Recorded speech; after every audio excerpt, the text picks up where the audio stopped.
آیہ کریمہ میں اللہ تبارک و تعالیٰ ارشاد فرما رہا ہے، لوگوں تمہارے پاس اللہ کی طرف سے ایک نور آیا ہے اور ایک روشن کتاب آئی ہے۔ نور سے مراد نبی کریم علیہ السلام ہے اور کتاب مبین سے مراد قرآن پاک ہے۔ جیسا کہ جمہور مفسرین اپنی اپنی معتبر تفاسیر کے اندر تصریح فرما رہے ہیں، اس لیے کہ کتاب مبین کو بطور عطف کے لایا گیا، اور اصل عطف میں یہ ہے کہ معطوف اور معطوف علیہ میں مغایرت ہے۔ معلوم ہوا کہ نور اور کتاب مبین دو الگ الگ چیزیں، اور جب تک کوئی تعارض یا شرعی استحالہ لازم نہ آئے، اصل اور حقیقت سے عدول جائز نہیں۔ یہی وجہ ہے کہ نبی کریم علیہ السلام کے جلیل القدر صحابی قرآن کریم کے مفسر حضرت عبداللہ ابن عباس رضی اللہ تعالیٰ عنہ سے لے کر تفسیر جلالین تک تمام مفسرین کرام یہی فرما رہے ہیں کہ نور سے مراد نبی کریم علیہ السلام ہے اور کتاب مبین سے مراد قرآن پاک۔ تو اس آیہ کریمہ میں اللہ تبارک و تعالیٰ نے صراحتاً اپنے حبیب علیہ السلام کو نور فرمایا۔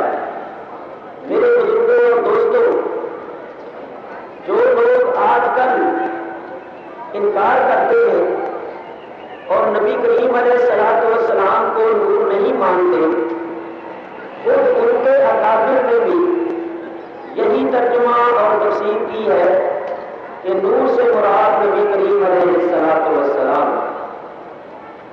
چنانچہ مولوی رشید احمد صاحب گنگوئی امداد السلوک کے اندر یہ لکھتے ہیں، حق تعالی در شان حبیب خود صلی اللہ علیہ وسلم فرمود کہ آمدہ نزد شما از طرف حق تعالی نور و کتاب مبین، و مراد از نور ذات پاک حبیب خدا صلی اللہ تعالی علیہ وسلم است۔ تو گنگوئی صاحب نے فیصلہ کر دیا کہ نور سے مراد نبی کریم علیہ السلام۔ اسی طرح مولوی اشرف علی صاحب تھانوی نے بھی اپنے رسالے النور کے اندر اسی آیہ کریمہ کے متعلق تقریر فرمائی ہے، اور اس تقریر کے اندر انہوں نے بھی تسلیم کیا ہے کہ نور سے مراد نبی پاک علیہ السلام۔ تو قرآن کریم کی اس آیہ کریمہ سے واضح طور پر یہ ثابت ہوا کہ نبی کریم علیہ السلام نور۔ دوسری آیہ کریمہ سنی، اللہ تعالیٰ ارشاد فرماتا ہے، اللہ نور السماوات والارض، اللہ نور ہے آسمانوں اور زمینوں کا، مثل نورہ، اس کے نور کی مثال، کمشکات فیہا مصباح، جیسے کہ ایک تاک ہو اور اس تاک میں چراغ، المصباح فی زجاجہ، اور وہ چراغ ایک فانوس میں ہے۔ آپ حضرات جانتے ہیں کہ اللہ تبارک و تعالیٰ اپنی ذات اور صفات، اپنے افعال اور اسماء میں لا شریک ہے، کوئی اس کا شریک نہیں۔ اور یہ بھی اللہ تعالیٰ ارشاد فرماتا ہے، لیس کمثلہ شیء، اللہ کی مثل کوئی شے نہیں۔ اس آیت میں اللہ تعالیٰ نے اپنے نور کی مثال بیان فرمائی ہے تو جس نور کی اللہ تعالیٰ نے مثال بیان فرمائی ہے اس نور سے مراد کون ہے، اور اللہ تعالیٰ نے جو مثال بیان فرمائی ہے اس مثال کا مطلب کیا؟ تو میں نہیں کہتا، کوئی 14ویں صدی کا مفسر نہیں کہتا، نبی کریم علیہ الصلوۃ والسلام کے جلیل القدر صحابی حضرت کعب احبار اور حضرت سعید بن جبیر رضی اللہ تعالیٰ عنہما فرماتے ہیں المراد بالنور الثانی ہونا محمد صلی اللہ علیہ وسلم، کہ اللہ تعالیٰ کے ارشاد مثل نور ہی میں نور ثانی سے مراد حضرت محمد صلی اللہ تعالی علیہ وسلم، اور اللہ تعالیٰ نے جو اپنے نور کی مثال بیان فرمائی ہے اس مثال کا مطلب کیا ہے؟ تو نبی کریم علیہ الصلوۃ والسلام کے صحابی حضرت عبداللہ ابن عباس نے حضرت کعب احبار سے پوچھا کہ اللہ تعالیٰ کا جو فرمان ہے مثل نور ہی کا مشکات، اس کا مجھے مطلب بتاؤ کہ اس کا مطلب کیا ہے؟ تو حضرت کعب احبار رضی اللہ تعالیٰ عنہ نے ارشاد فرمایا کہ اللہ تعالیٰ نے جو اپنے نور کی مثال بیان فرمائی ہے تو فن مشکات صدرہ صلی اللہ علیہ وسلم، مشکات سے مراد یعنی طاق سے مراد نبی کریم علیہ الصلوۃ والسلام کا سینہ مبارک، والزجاجۃ قلبہ والمصباح فیہ النبوۃ، اور چمنی یا فانوس یعنی زجاجہ سے مراد ہے قلب مصطفیٰ، اور اس قلب مصطفیٰ کے اندر جو نبوت کا نور ہے وہ ہے چراغ یعنی المصباح۔ تو نتیجہ یہ ہوا کہ اللہ تعالیٰ نے جو اپنے نور کی مثال بیان فرمائی ہے تو طاق سے مراد ہے سینہ مصطفیٰ، اور فانوس سے مراد ہے قلب مصطفیٰ، اور اس قلب کے اندر نور ہے۔ تو اللہ تعالیٰ نے نبی کریم علیہ الصلوۃ والسلام کو اپنے نور کی مثال بیان فرمایا۔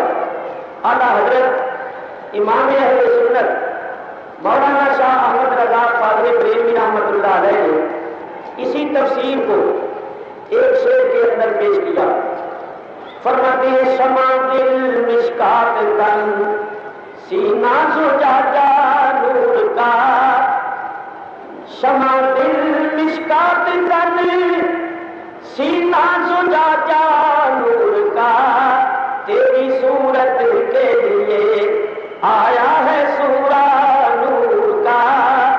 جس سورہ شریفہ میں یہ آیت کریمہ ہے اس سورت کا نام ہے سورہ نور، اس واسطے فرمایا تیری صورت کے لیے آیا ہے سورہ نور کا۔ اس آیت میں بھی اللہ تبارک و تعالیٰ نے نبی کریم علیہ الصلوۃ والسلام کو اپنا نور فرمایا۔ تیسری آیت کریمہ سنی، اللہ تعالیٰ ارشاد فرماتا ہے یریدون لیطفئوا نور اللہ بافواہہم، ارادہ کرتے ہیں کفار کہ اللہ کے نور کو بجھا دیں اپنے منہوں سے، واللہ متم نورہ، اور اللہ اپنے نور کو پورا کرنے والا ہے، وَلَوْ كَرِهَ الْكَافِرُونَ، اگرچہ کافروں کو ناپسند ہو۔ بتائیے اللہ تعالیٰ کا وہ کون سا نور تھا جس کو بجھانے کے کفار ارادے کرتے تھے؟ تو میں نہیں کہتا، حضرت دھیاک رضی اللہ تعالیٰ عنہ جو جلیل القدر تابعی ہیں اور قرآن کے مفسر ہیں، وہ فرماتے ہیں یریدون ان یہلکوا محمدا صلی اللہ علیہ وسلم، کہ کفار نبی کریم علیہ الصلوۃ والسلام کو ہلاک کرنے اور قتل کرنے کے ارادے کرتے تھے اور منصوبے بناتے رہتے تھے۔ تو اللہ تبارک و تعالیٰ نے یہ آیت اتاری کہ اے کافرو، تمہارے ارادے تو یہ ہے کہ اللہ کے نور کو بجھا دیں، مگر یاد رکھو تم اپنے ناپاک ارادوں میں کامیاب نہیں ہو سکو گے. اللہ اپنے نور کو پورا کر کے رہے گا، تمہیں چاہے پسند ہو یا ناپسند ہو. یہاں میں ایک بات کرتا ہوں، آپ حضرات ذرا توجہ سے سنیے. اگر یہاں نور اللہ سے مراد اللہ تبارک و تعالیٰ کا ذاتی حقیقی نور مراد لیا جائے جو غیر مخلوق ہے، تو پھر یہ کہنا پڑے گا کہ اس وقت اللہ تعالیٰ کا نور ابھی تمام نہیں ہوا، بلکہ وہ وقت آنا تھا جس وقت میں اس نے پورا اور تمام ہونا. تو کیا اللہ تعالیٰ کے حقیقی اور ذاتی نور کے متعلق کوئی مومن یہ تصور کر سکتا ہے کہ اس پر کوئی ایسا وقت بھی آیا تھا جبکہ وہ ناتمام تھا؟ اللہ تبارک و تعالیٰ کی ذات و صفات کے متعلق کبھی یہ تصور نہیں ہو سکتا کہ ان پر کوئی ایسا وقت بھی تھا جبکہ وہ ناتمام تھی. اللہ کی شان یہ ہے الآن کما کان، جیسے اب ہے ویسے پہلے تھا، جیسے پہلے تھا ویسے اب ہے. اللہ تعالیٰ کی ذات اور صفات میں تنقیص یا تکمیل کا سوال پیدا نہیں ہوتا، تو ماننا پڑے گا کہ نور سے مراد حضرت محمد مصطفیٰ صلی اللہ تعالیٰ علیہ وسلم ہے. اور ارشاد ربانی کا مطلب یہ ہے کہ کافروں، تم تو اللہ کے نور یعنی حضرت محمد صلی اللہ علیہ وسلم کو قتل کرنے اور ہلاک کرنے کے منصوبے بناتے ہو، مگر تم اپنے ان منصوبوں میں کامیاب نہیں ہو سکو گے. اللہ نے جس مقصد کے واسطے اپنے نور اپنے حبیب حضرت محمد مصطفیٰ صلی اللہ تعالی علیہ وسلم کو بھیجا ہے، وہ مقصد پورا ہو کے رہے گا، تمہیں چاہے پسند ہو یا نہ پسند. اللہ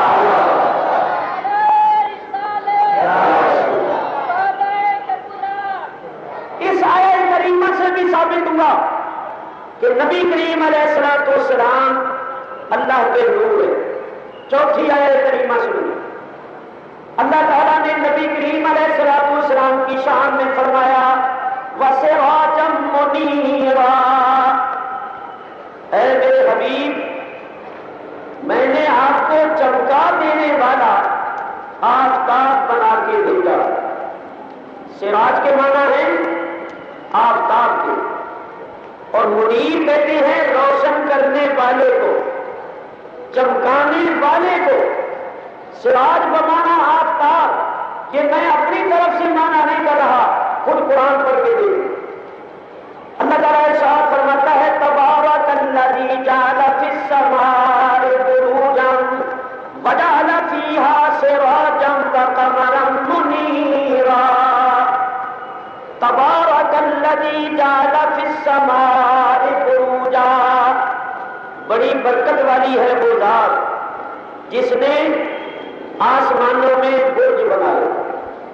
وجعل فیہا، اور رکھا ان برجوں میں، رکھا ان آسمانوں میں سراجا وقمرا منیرا، سراج اور قمر کو روشن کرنے والا. اس آیت میں اللہ تعالیٰ نے آفتاب کو، سورج کو سراج فرمایا.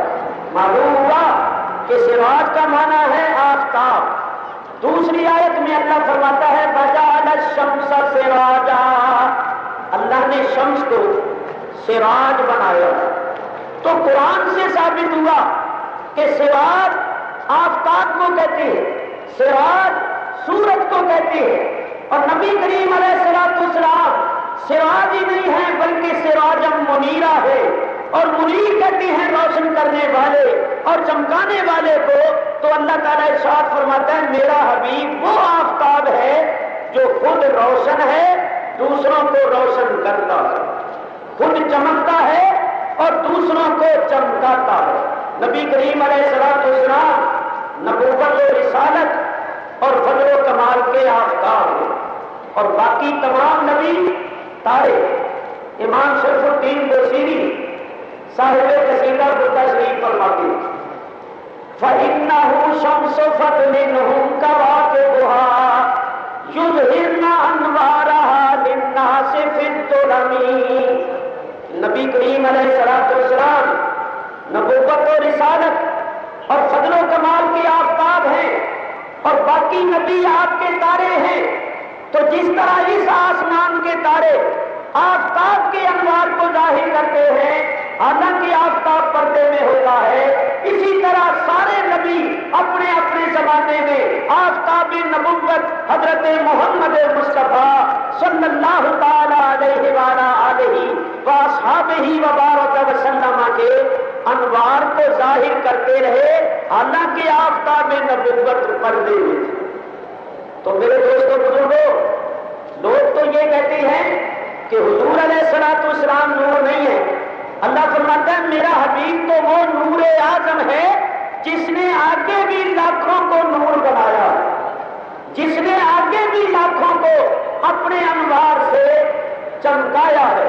تمام نبیوں میں جو نور ہے وہ نبی کریم علیہ الصلوۃ والسلام کا نور ہے۔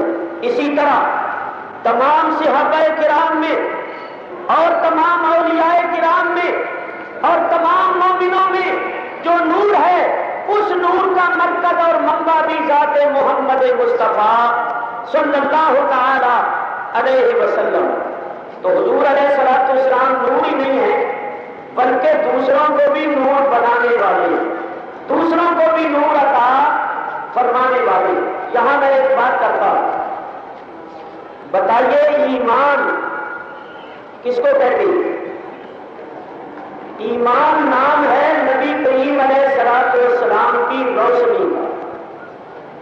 حضور علیہ الصلوۃ والسلام کو ایمان کا مرکز سمجھیے، ایمان کا پاور ہاؤس سمجھیے، اور اسی مرکز سے، اسی پاور ہاؤس سے ایمان کی شاخیں اور ایمان کی تاریں نکلی اور لاکھوں کروڑوں اربوں لوگوں کے سینے اس نور کی روشنی سے منور ہوئے۔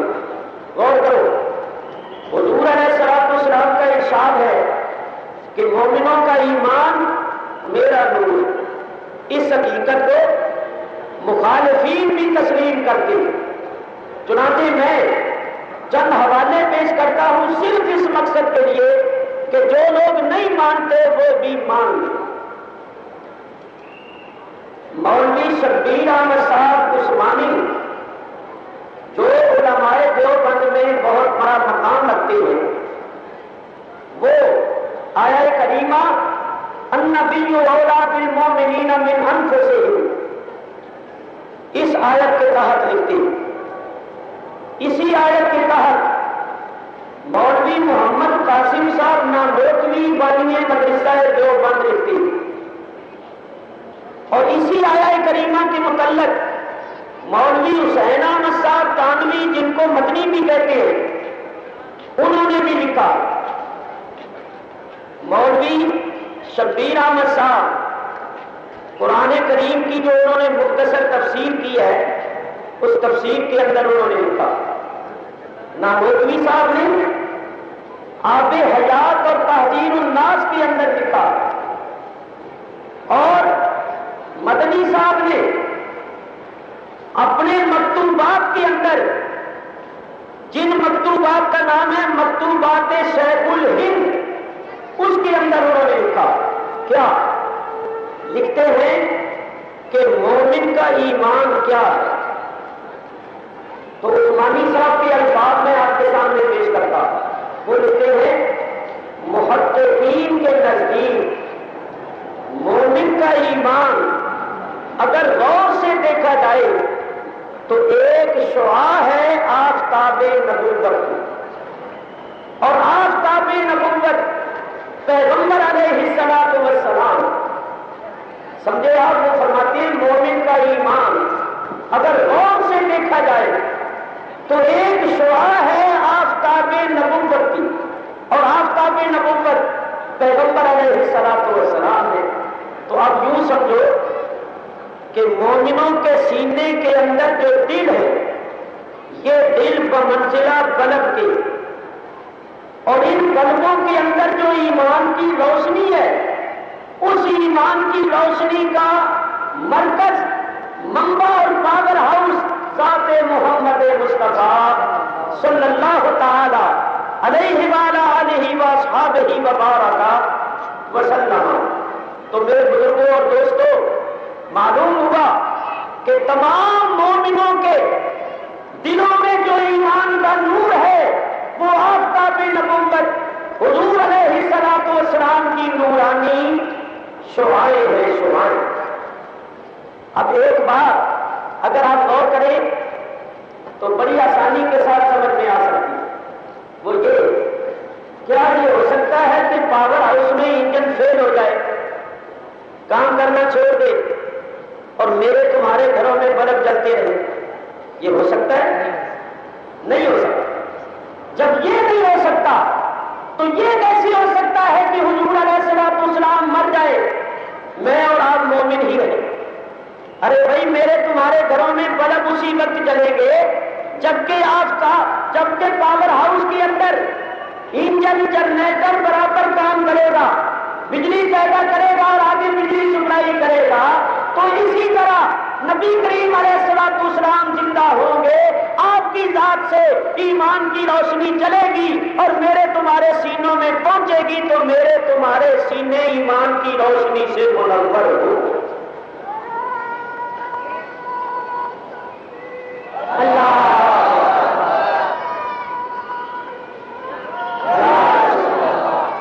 جس طرح یہ نہیں ہو سکتا کہ پاور ہاؤس میں انجن فیل ہو جائے اور میرے تمہارے گھروں میں بلب جلتے رہے، اسی طرح یہ بھی نہیں ہو سکتا کہ مصطفیٰ مر جائے، میں اور آپ مومن رہیں۔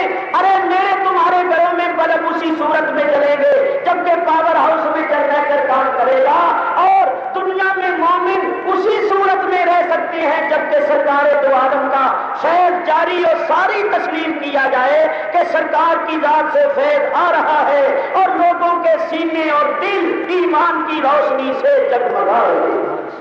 تو معلوم ہوا کہ تمام مومنوں کے دلوں کے اندر جو ایمان کا نور ہے وہ حضور علیہ الصلوۃ والسلام کا نور ہے۔ ایک بات اور بھی واضح ہو گئی، وہ یہ کہ نبی کریم علیہ الصلوۃ والسلام اپنی جسمانیت کے ساتھ تو مدینہ منورہ میں، روضہ انور میں، لیکن اپنی نورانیت کے ساتھ ہر مومن کے سینے میں۔ سرکار دو عالم علیہ الصلوۃ والسلام اپنی نورانیت کے ساتھ ہر مومن کے قلب میں جلوہ گر ہے، صلی اللہ تعالی علیہ وعلی آلہ واصحابہ وبارک وسلم۔ اسی واسطے اعلیٰ حضرت امام اہل سنت نے فرماتے ہیں چمک تجھ سے پاتے ہیں سب پانے والے، چمک تجھ سے پاتے ہیں سب پانے والے، میرا دل بھی چمکا دے چمکانے والے، میرا دل بھی چمکا دے چمکانے والے۔ تو دیکھیے نبی کریم علیہ الصلوۃ والسلام کی ذات اقدس سے سب نے چمک، سب نے نورانیت حاصل کی۔ نبیوں کو نبوت کا نور ملا، صدیقوں کو صدیقیت کا نور ملا، شہیدوں کو شہادت کا نور ملا، ولیوں کو ولایت کا نور ملا، مومنوں کو ایمان کا نور اور مسلمانوں کو اسلام کا نور اور عارفوں کو عرفان کا نور ملا۔ ان سارے نوروں کا مرکز اور منبع سرکار دو عالم علیہ الصلوۃ والسلام کی ذات۔ اسی واسطے اعلیٰ حضرت فرماتے ہیں انبیاء اجزا ہے تو بالکل ہے جملہ نور کا، انبیاء اجزا ہے تو بالکل ہے جملہ نور کا، اس علاقہ سے ہے ان پر نام سچا نور کا، اس علاقے سے ہے ان پر نام سچا نور کا۔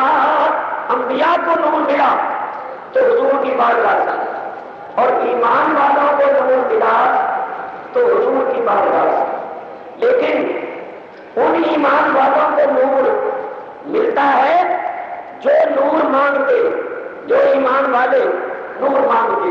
تو کس طرح نور مانگتے؟ وہ جھولی پھیلا کے یوں کہتے میں گدا تو بادشاہ بھر دے کے اللہ نور کا یا رسول اللہ یا حبیب اللہ میں گدا تو بادشاہ بھر دے کے اللہ نور کا نور کیا اجزا ہے تو بالکل ہے جملہ نور کا انبیاء اجزا ہے تو بالکل ہے جملہ نور کا اس علاقہ سے ہے ان پر نام سچا نور کا اس علاقے سے ہے ان پر نام سچا نور کا انبیاء کو نور ملا تو حضور کی بارگاہ سے اور ایمان والوں کو نور ملا تو حضور کی بارگاہ سے لیکن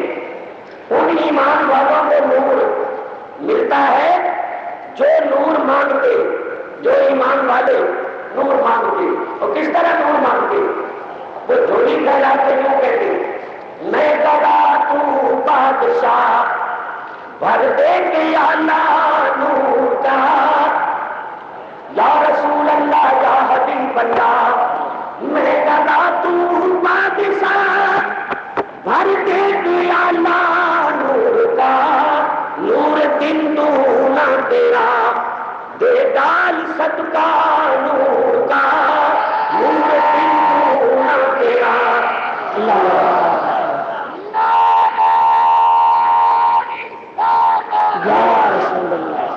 جو گدا دیکھو لیے جاتا ہے توڑا نور کا جو گدا دیکھو لیے جاتا ہے توڑا نور کا نور کی سرکار ہے کیا اس میں توڑا نور کا میرا کا نور کی سرکار ہے کیا اس میں توڑا نور کا ایمان والوں کو حضور علیہ السلام کی بارگاہ سے نور ملا دیکھیے حضور علیہ السلام کی بارگاہ سے ایمان کا نور ملا تو ہم دنیا میں مومن قرار پائے مرنے کے بعد قبر میں یہی نور کام آئے گا اسی نور کی برکت سے ہم نبی کریم علیہ السلام کو پہچانیں گے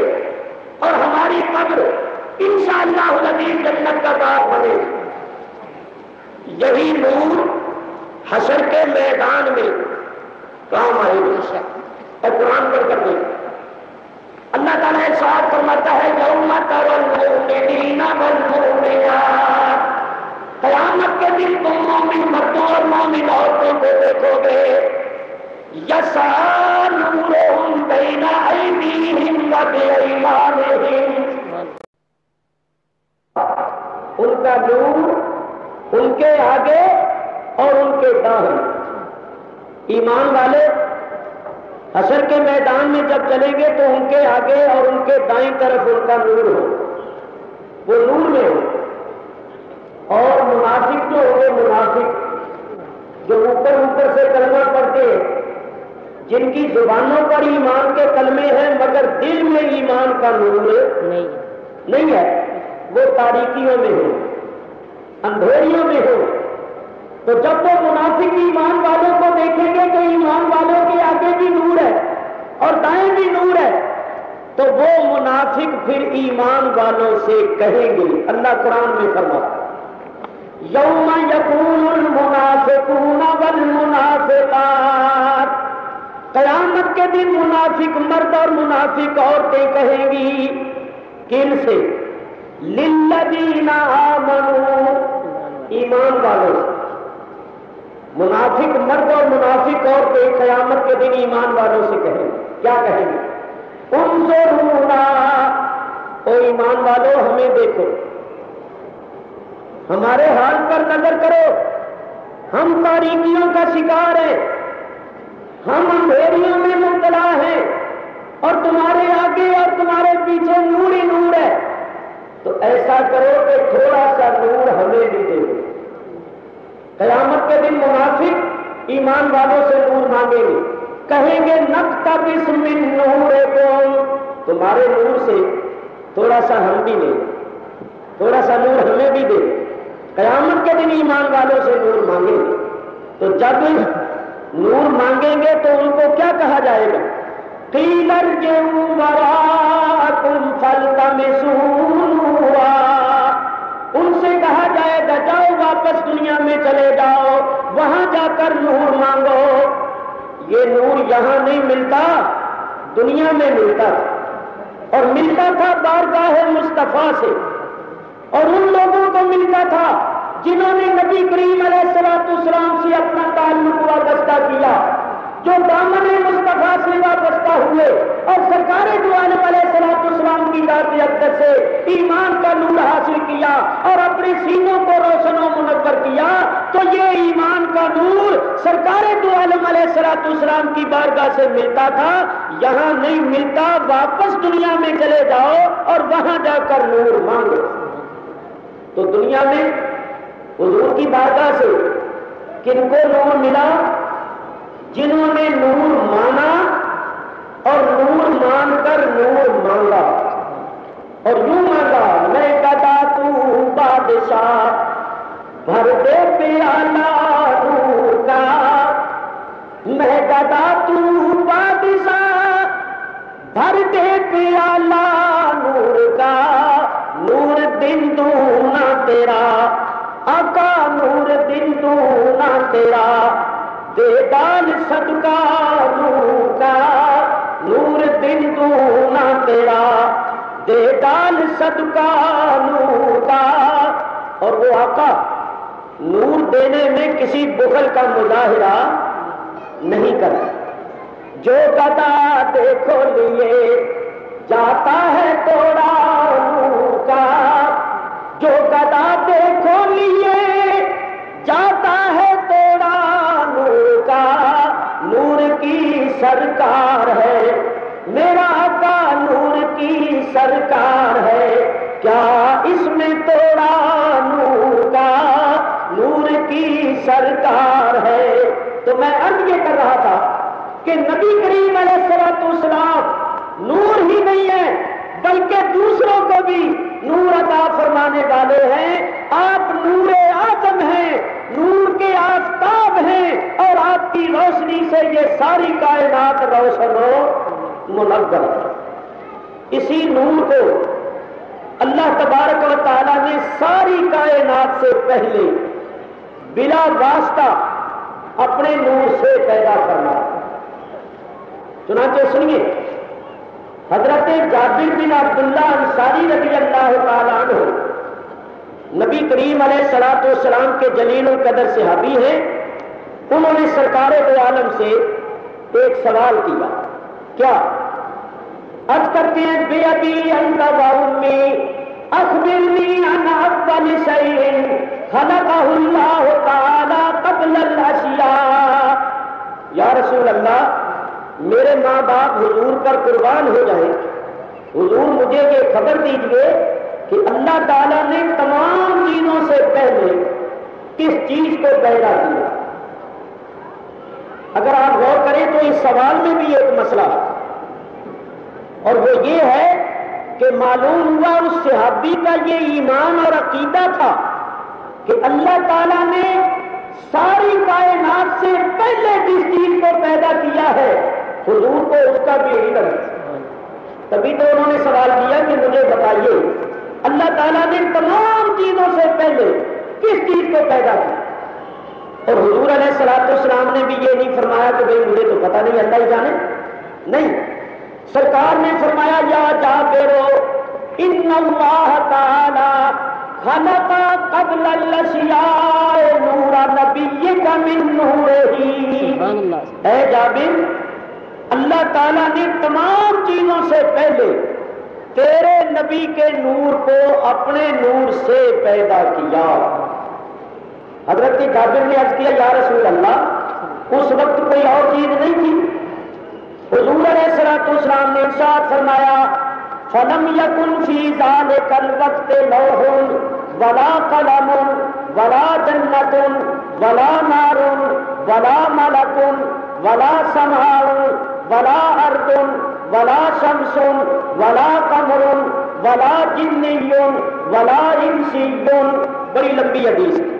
خلاصہ یہ ہے کہ حضور علیہ الصلوۃ والسلام نے فرمایا اس وقت نہ لوح محفوظ تھی، نہ قلم تھا، نہ جنت تھی، نہ دوزخ، نہ فرشتے، نہ آسمان، نہ زمین، نہ سورج، نہ چاند، نہ جن، نہ انسان، نہ درخت، نہ حجر، کوئی چیز نہیں تھی. ایک اللہ تھا اور اللہ نے سب سے پہلے اپنے نور سے میرے نور کو پیدا فرمایا. یہاں ایک بات کرتا، جو لوگ حضور علیہ الصلوۃ والسلام کی نورانیت کو نہیں مانتے، وہ عوام کو بہکانے کے لیے ایک بات کرتے. کیا؟ وہ کہتے ہیں دیکھو یہ سنی کہتے ہیں کہ اللہ نے نبی کریم کے نور کو اپنے نور سے پیدا کیا. تو اس کا مطلب یہ ہوا کہ نبی کریم علیہ الصلوۃ والسلام کا نور اللہ کے نور کا جز ہے، ٹکڑا ہے. تو انہوں نے نبی کریم علیہ الصلوۃ والسلام کے نور کو اللہ کا جز، اللہ کے نور کا ٹکڑا مانا ہوا، اور یہ شرک ہے. جیسا کہ عیسائی عیسیٰ علیہ السلام کو خدا کا بیٹا کہتے ہیں، تو بیٹا بھی باپ کا جز ہوتا ہے. تو عیسائی عیسیٰ علیہ السلام کو اللہ کا جز مانتے ہیں، اور یہ سنی بریلوی نبی کریم کو اللہ کے نور کا جز اور ٹکڑا مانتے ہیں. تو جس طرح وہ مشرک ہے اسی طرح یہ بھی مشرک ہے. توبہ توبہ، یہ کتنا بڑا الزام اور بہتان ہے ہم پر. خدا کی قسم ہم حضور علیہ الصلوۃ والسلام کو اللہ کے نور کا ٹکڑا یا جز نہیں مانتے. ہمارا یہ عقیدہ ہے کہ اللہ تبارک و تعالی کا نور ٹکڑے ہونے اور اجزاء ہونے سے پاک. حضور علیہ الصلوۃ والسلام کو اللہ نے اپنے نور سے پیدا کیا، مگر حضور علیہ الصلوۃ والسلام کا نور اللہ کے نور کا ٹکڑا یا جز نہیں ہے. تو اللہ نے اپنے نور سے پیدا کیا. پھر اس کا کیا مطلب ہے؟ کہ اللہ نے اپنے نور کے فیض سے نبی کریم علیہ الصلوۃ والسلام کا نور پیدا کیا. اللہ تعالیٰ کا نور غیر مخلوق ہے، حضور کا نور مخلوق ہے. اللہ تعالیٰ کا نور ذاتی ہے، قدیم ہے، ازلی ابدی ہے. حضور علیہ الصلوۃ والسلام کا نور اللہ کا پیدا کیا ہوا، اللہ کا عطا کیا ہوا ہے، ازلی ابدی قدیم نہیں ہے. تو جو لوگ یہ کہتے ہیں کہ ہم حضور علیہ الصلوۃ والسلام کے نور کو اللہ کے نور کا ٹکڑا یا جز مانتے ہیں، وہ ہم پر بہت بڑا بہتان مانتے ہیں. واللہ ہمارا یہ عقیدہ نہیں ہے. اب میں آپ حضرات کے سامنے قرآن کی ایک آیت پیش کرتا ہوں. اس آیت کو سن کر آپ مفہوم کو اچھی طرح جان لیں. اللہ تعالیٰ نے فرشتوں سے فرمایا کہ فرشتوں، میں ایک بشر بنانے والا ہوں. جب میں اس کو بنا لوں اور برابر کر لوں، یعنی ٹھیک کر لوں، سنوار لوں، اور اس کے اندر اپنی روح پھونک دوں، تو تم اس کو سجدہ کرو. قرآن میں کیا فرمایا؟ فَإِذَا سَوَّيْتُهُ، جب میں اس کو برابر کر لوں، ٹھیک کر لوں، وَنَفَخْتُ فِيهِ مِنْ رُوحِي، اور اس کے اندر اپنی روح سے پھونک دوں.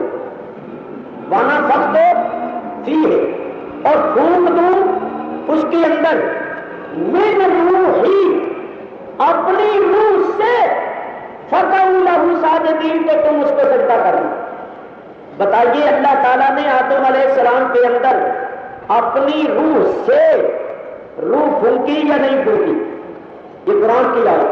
وَنَفَخْتُ فِيهِ مِنْ رُوحِي، جب میں اپنی روح سے اس میں روح پھونک دوں تو تم اس کو سجدہ کرو.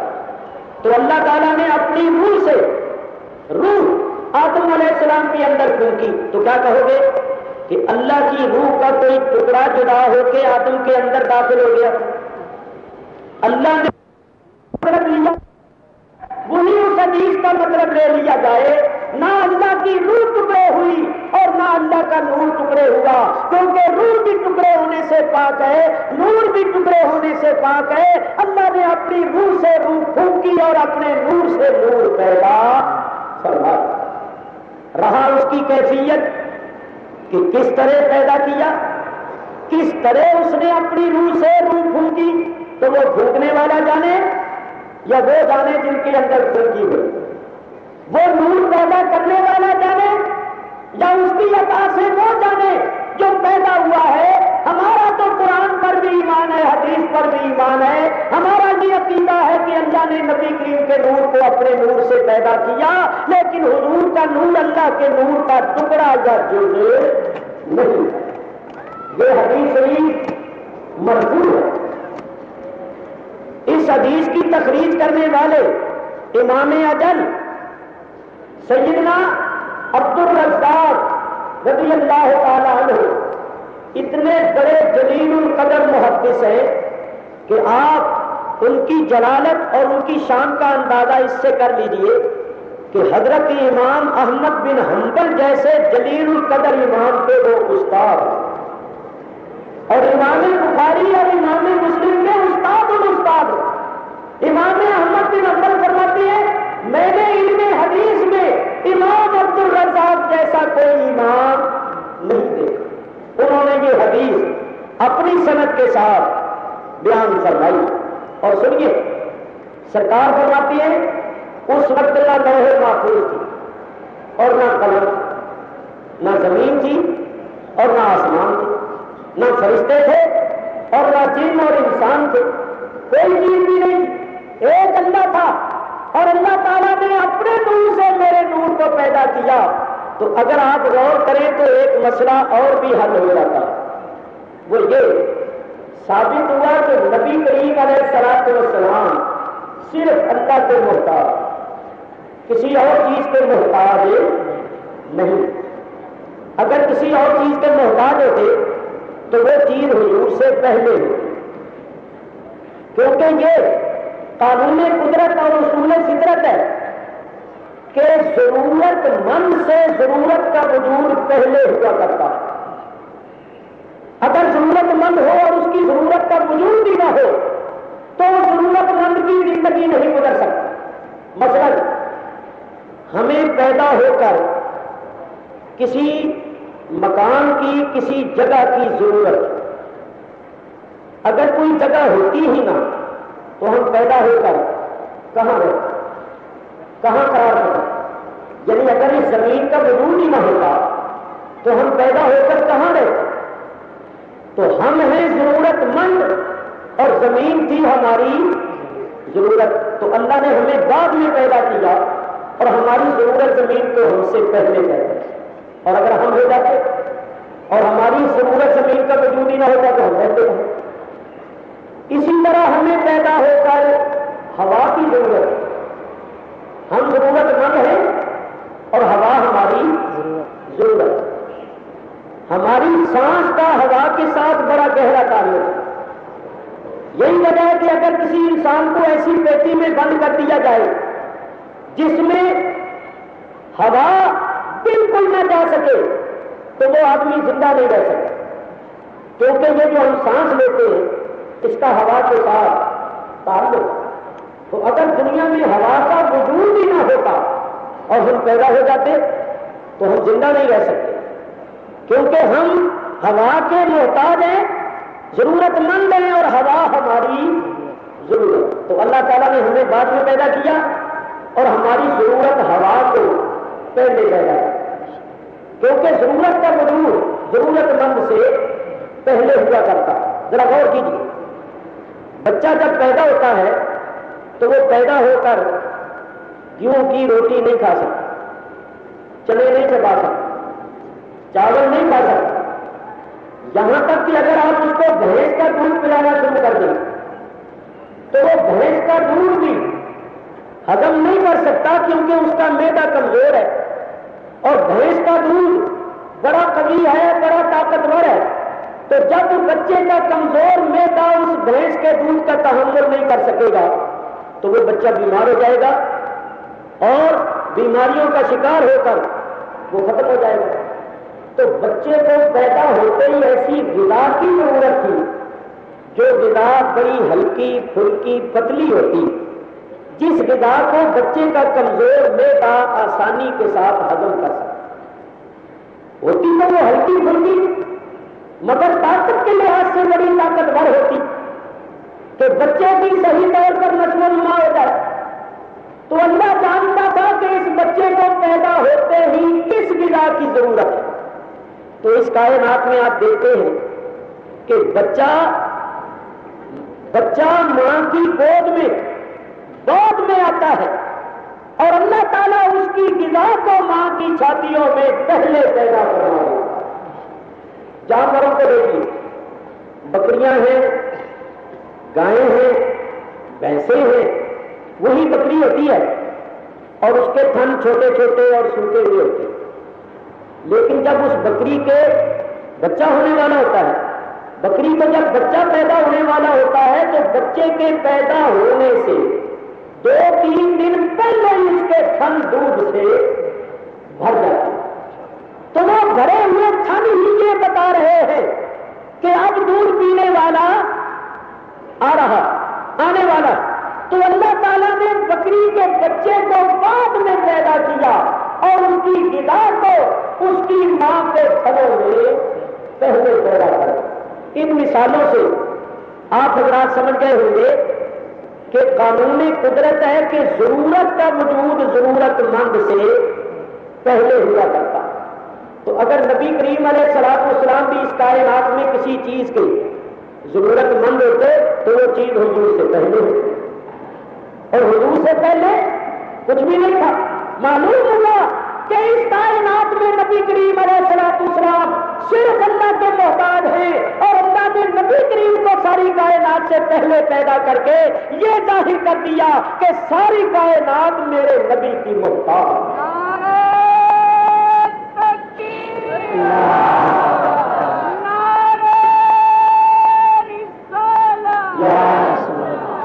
ضرورت کا وجود ضرورت مند سے پہلے ہوا کرتا ہے۔ نبی کریم سے پہلے اللہ تھا اور ساری کائنات سے پہلے نبی کریم علیہ الصلوۃ والسلام تھے۔ نتیجہ سامنے آ گیا کہ نبی کریم اللہ کے محتاج ہیں، باقی ساری کائنات نبی کریم کی محتاج۔ اگر حضور علیہ الصلوۃ والسلام بھی کسی چیز کے محتاج اور ضرورت مند ہوتے تو وہ چیز نبی کریم علیہ الصلوۃ والسلام سے پہلے۔ حضور علیہ الصلوۃ والسلام سے پہلے کوئی چیز نہیں تھی، بلکہ نبی کریم کو اللہ نے ساری کائنات سے پہلے پیدا کیا، کیونکہ ساری کائنات کو حضور کی ضرورت تھی۔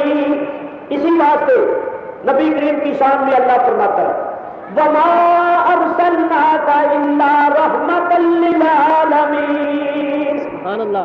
اے میرے حبیب، ہم نے آپ کو ساری کائنات کے واسطے رحمت بنایا۔ تو ذرا غور کیجیے، اگر حضور علیہ الصلوۃ والسلام کا وجود نہ ہوتا اور کائنات میں کسی چیز کا وجود ہوتا اور وہ چیز حضور سے پہلے ہی ختم ہو جاتی تو حضور کی ذات اس کے لیے کیسے رحمت ہو؟ تو ماننا پڑے گا کہ نبی کریم علیہ الصلوۃ والسلام چونکہ ساری کائنات کے لیے رحمت ہے اور رحمت کی ضرورت ہوتی ہے اس کو جس کے لیے وہ رحمت ہو، تو سرکار ساری کائنات کے لیے رحمت ہے، ساری کائنات کو حضور کی رحمت کی ضرورت تھی، اسی واسطے اللہ نے ساری کائنات سے پہلے نبی کریم علیہ الصلوۃ والسلام کی ذات اقدس کو پیدا کرا۔ اب یہاں ایک اعتراض ہو سکتا وہ یہ کہ آپ کہیں گے کہ اگر نبی کریم علیہ الصلوۃ والسلام کو کسی چیز کی ضرورت نہیں تھی، کھانے پینے وغیرہ کے بھی محتاج نہیں تھے، تو پھر کھایا پیا کیوں؟ جب کھانے پینے کی ضرورت نہیں تھی تو کھایا پیا کیوں؟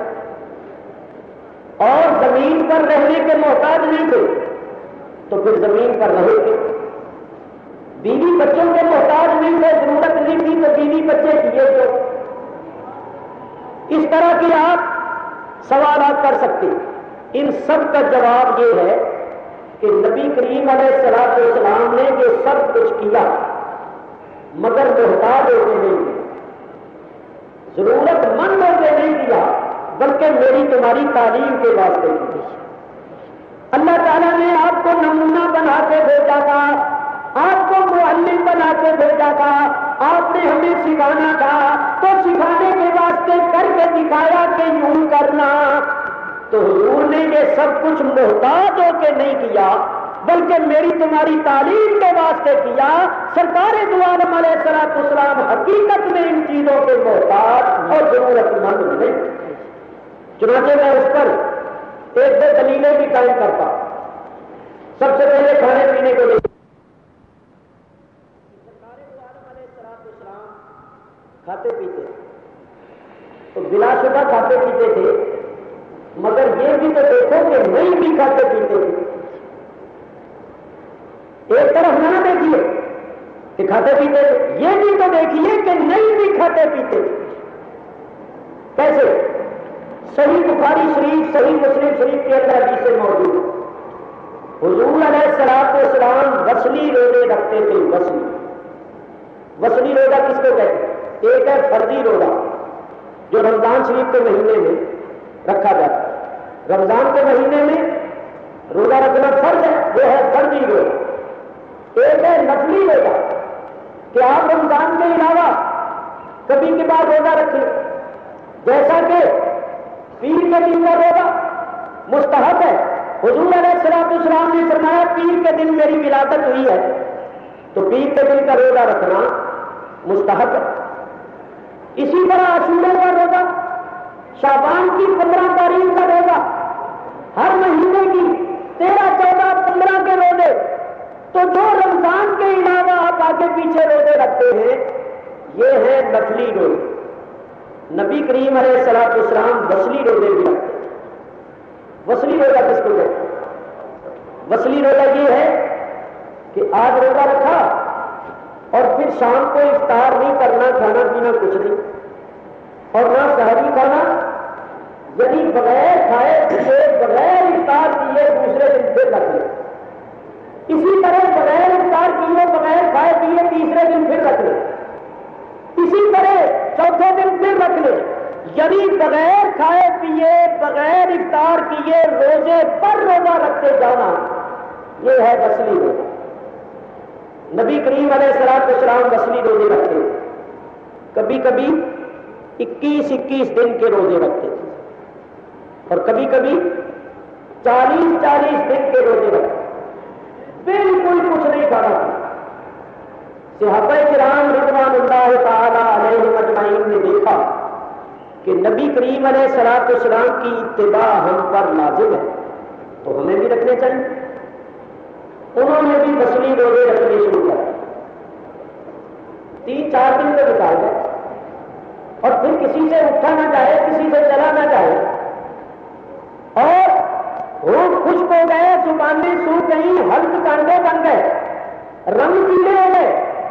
سرکار دو عالم علیہ السلام نے جب ان کی یہ حالت دیکھی تو فرمایا بھائی تمہیں کیا ہو گیا، تم پتلے دبلے کمزور کیوں ہو رہے ہو؟ انہوں نے عرض کیا حضور ہم وصلی روزے رکھتے ہیں کیونکہ آپ بھی وصلی روزے رکھتے ہیں اور آپ کی اتباع ہم پر لازم ہے تو آپ کی اتباع میں ہم بھی وصلی روزے رکھتے ہیں. سرکار دو عالم علیہ السلام نے ارشاد فرمایا لا تواصلوا، تم وصلی روزے نہ رکھو. بعض صحابہ نے عرض کیا حضور آپ خود رکھتے ہیں اور ہمیں منع فرماتے ہیں. تو سرکار نے ارشاد فرمایا لست مثلکم، میں تمہاری مثل نہیں، بلکہ صحابہ کرام کے مجمع میں اعلان فرمایا ایکم مثلی، کون ہے تم میں میری مثل؟ تم میری برابری کرتے ہو، میری نیز کرتے ہو، میں تمہاری مثل نہیں ہوں، کوئی تم میں میری مثل نہیں. بولو کون ہے تم میں میری مثل؟ کوئی صحابی نہیں بولا. خدا کے لیے ذرا انصاف کیجیے. سرکار خود فرما رہے ہیں لست مثلکم، میں تمہاری مثل نہیں. اور اگر ہم یہ کہیں کہ سرکار ہماری مثل تھی تو پھر یہ سرکار کے فرمان کے خلاف ہوا یا نہیں؟ ایک ہی بات ہوگی، یا تو کہو کہ سرکار نے غلط کہا، یا کہو پھر ہم غلط کہہ رہے ہیں۔ اگر ہم کہیں کہ حضور ہماری مثل تھے تو پھر جو سرکار نے فرمایا میں تمہاری مثل نہیں ہوں، یہ غلط ہوگا، یہ جھوٹ ہوگا۔ جھوٹ کس کو کہتی ہے؟ علماء سے پوچھو کہ جھوٹ کی تعریف کیا ہے، جھوٹ کس کو کہتی ہے؟ جھوٹ وہ ہوتا ہے جو واقع کے خلاف، جو چیز واقع کے خلاف ہو وہ جھوٹ ہے۔ تو اگر واقع میں حضور ہماری مثل تھے تو پھر حضور کا یہ فرمانا کہ میں تمہاری مثل نہیں ہوں یہ واقع کے خلاف ہو، اور جو بات واقع کے خلاف ہے وہ جھوٹ ہوتی ہے، تو پھر کہنا پڑے گا کہ معاذ اللہ حضور نے جھوٹ بولا۔ تو جو یہ کہے گا حضور نے جھوٹ بولا اس کا ایمان جاتا رہے گا۔ میرے بزرگوں اور دوستوں، یا پھر یوں کہو کہ ہماری بات واقع کے خلاف ہے اور واقعہ یہ ہے کہ حضور ہماری مثل نہیں ہے، اور ہم کہتے ہیں ہماری مثل تھے تو ہماری بات واقع کے خلاف ہے، غلط ہے اور جھوٹ۔ سرکار فرماتے ہیں ایکم مثلی، کون ہے تم میں میری مثل؟ تو چاہیے تھا صحابہ کرام میں سے کوئی بولتا۔ وہ دین کو زیادہ جانتے تھے یا 14ویں صدی کے لوگ زیادہ جان گئے؟ وہ قرآن حدیث کو زیادہ سمجھتے تھے یا یہ 14ویں صدی کے لوگ زیادہ سمجھ گئے؟ حضور صحابہ کے سامنے اعلان فرما رہے ہیں ایکم مثلی، کون ہے تم میں میری مثل؟ تو چاہیے تھا صدیق اکبر بولتے، فاروق اعظم بولتے، عثمان غنی بولتے، علی شیر خدا بولتے، کوئی اور صحابی بولتا۔ صحابہ میں سے تو کوئی نہیں بولا اور 14ویں صدی میں یہ بول پڑے، بڑی حیرت کی بات۔ چاہیے تھا صحابہ میں سے کوئی بولتا۔ تو بتاؤ صحابہ کا نہ بولنا اس بات کی واضح دلیل ہے یا نہیں کہ صحابہ کرام نے اس بات کو تسلیم کیا کہ یا رسول اللہ بلا شبہ ہم میں کوئی آپ کا مثل نہیں؟ خدا کی قسم ہمارا بھی یہی عقیدہ ہے کہ ہم میں کوئی حضور کی مثل نہیں۔ حضور کو اللہ نے بے مثل اور بے مثال بنا۔ سرکار اعلان فرماتے ہیں ایکم مثلی، کون ہے تم میں میری مثل؟ کوئی صحابی نہیں بولتا۔ چاہیے تھا کوئی اٹھ کر کہتا یا رسول اللہ میں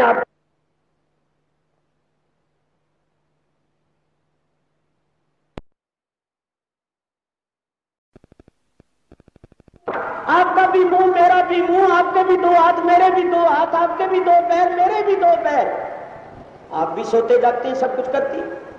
چلو اتنی لمبی چوڑی تقریر نہ کرتا تو کوئی صحابی صرف اٹھ کر اتنا ہی کہہ دیتا انا بشر مثلکم۔ کیا صحابہ کو یہ آیت یاد نہیں تھی؟ انہوں نے قرآن نہیں پڑھا تھا؟ پڑھا تھا۔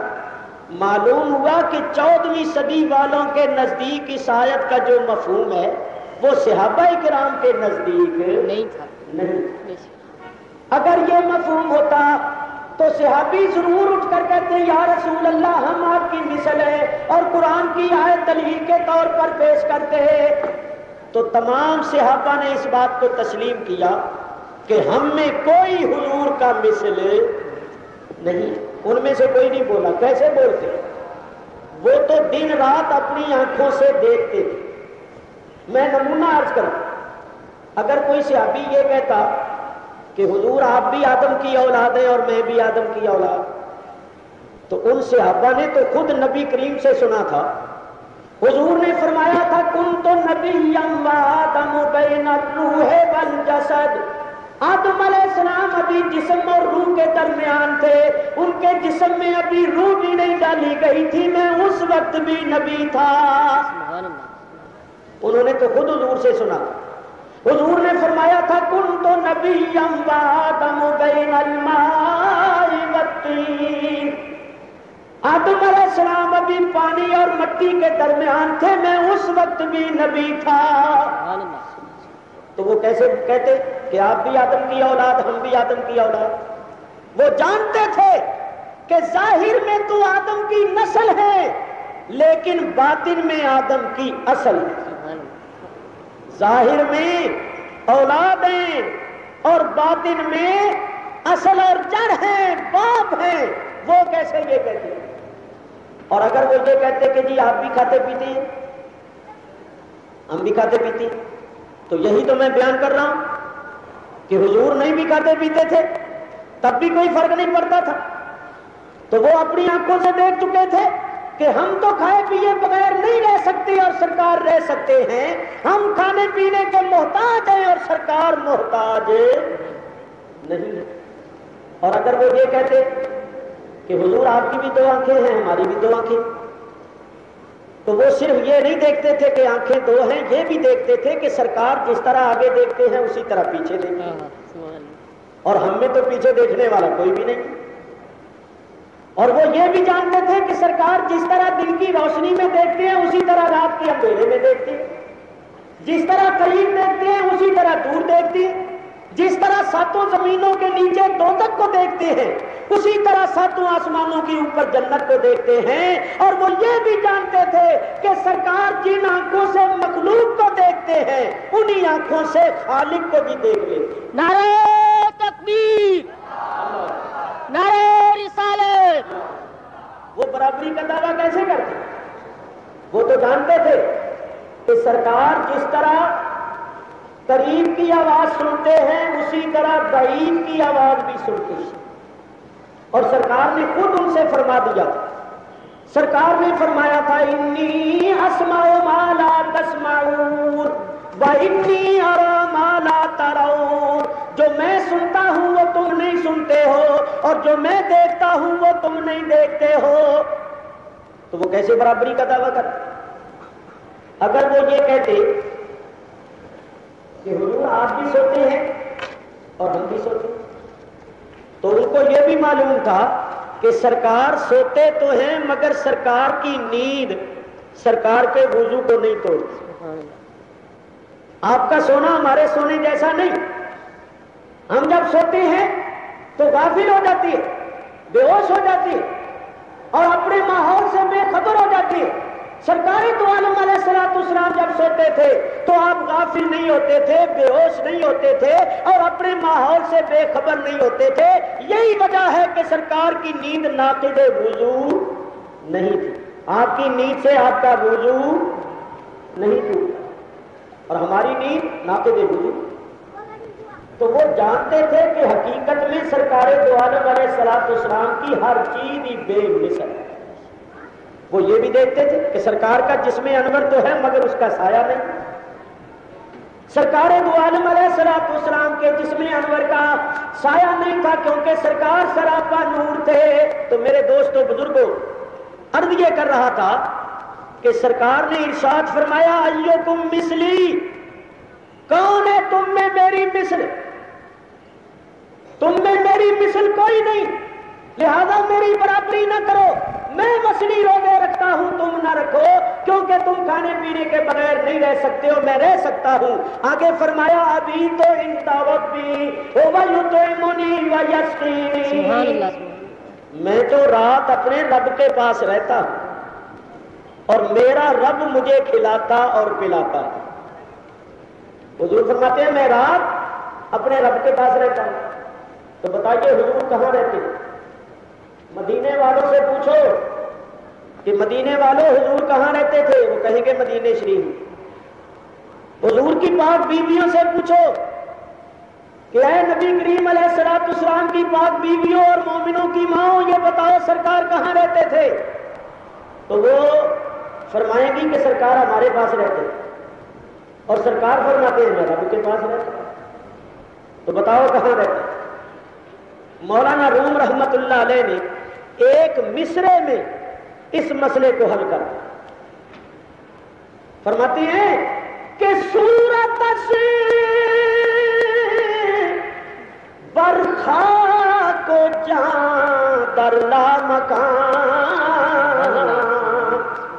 فرماتے ہیں حضور کی ظاہری صورت تو اس زمین پر ہوتی لیکن حقیقت میں اور باطنی طور پر سرکار لامکان میں ہوتی.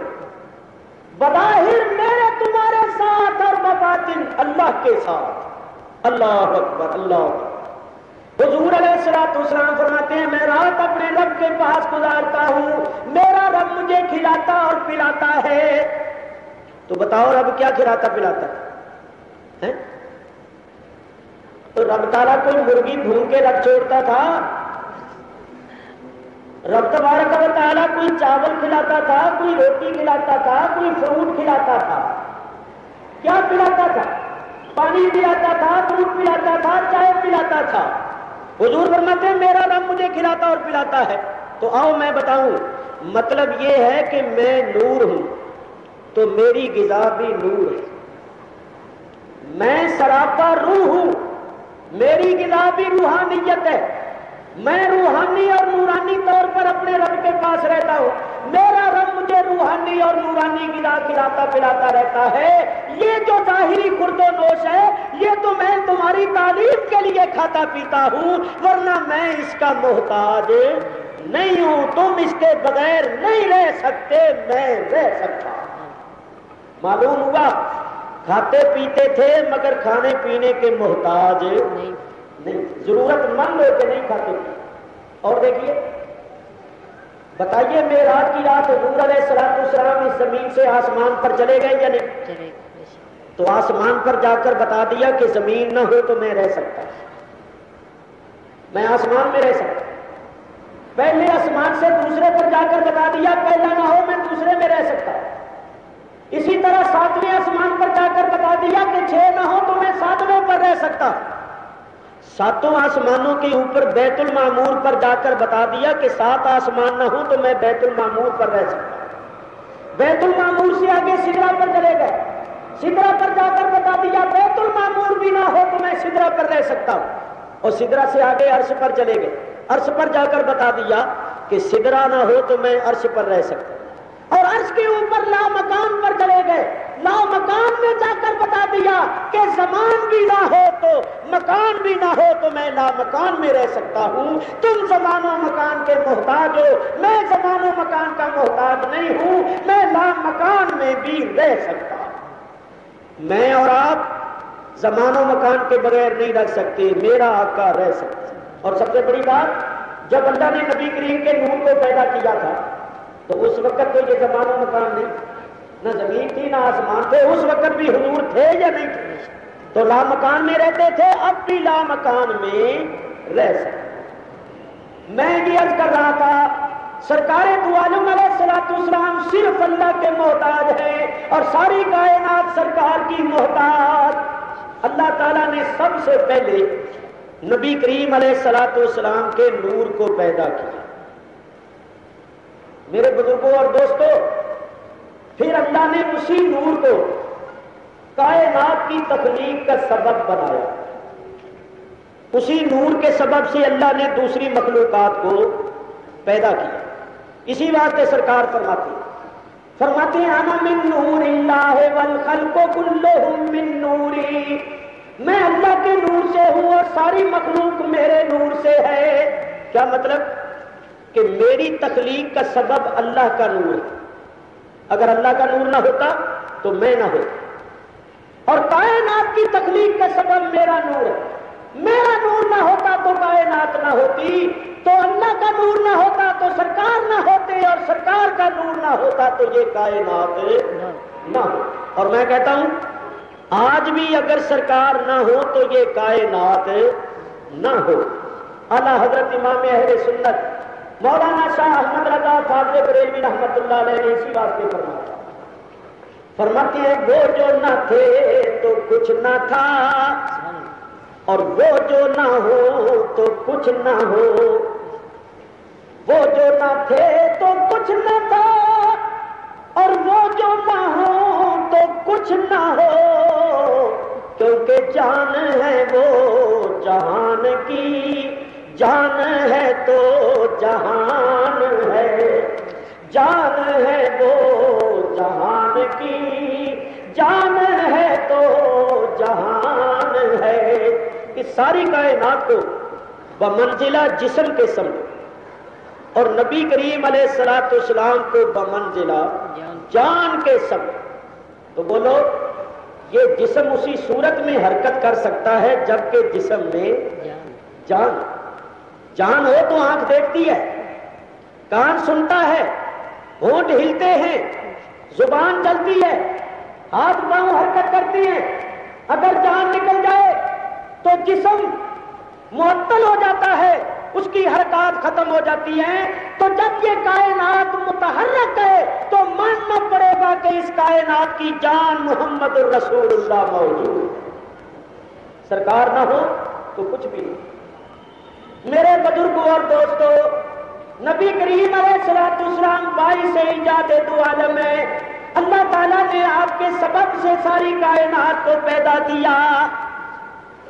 اس گفتگو سے ثابت ہوا کہ نبی کریم علیہ الصلوۃ والسلام اللہ تعالیٰ کے نور ہیں، اور اسی نور کو اللہ نے ساری کائنات سے پہلے پیدا فرمایا، اور اسی نور کو کائنات کی تخلیق کا سبب بنایا۔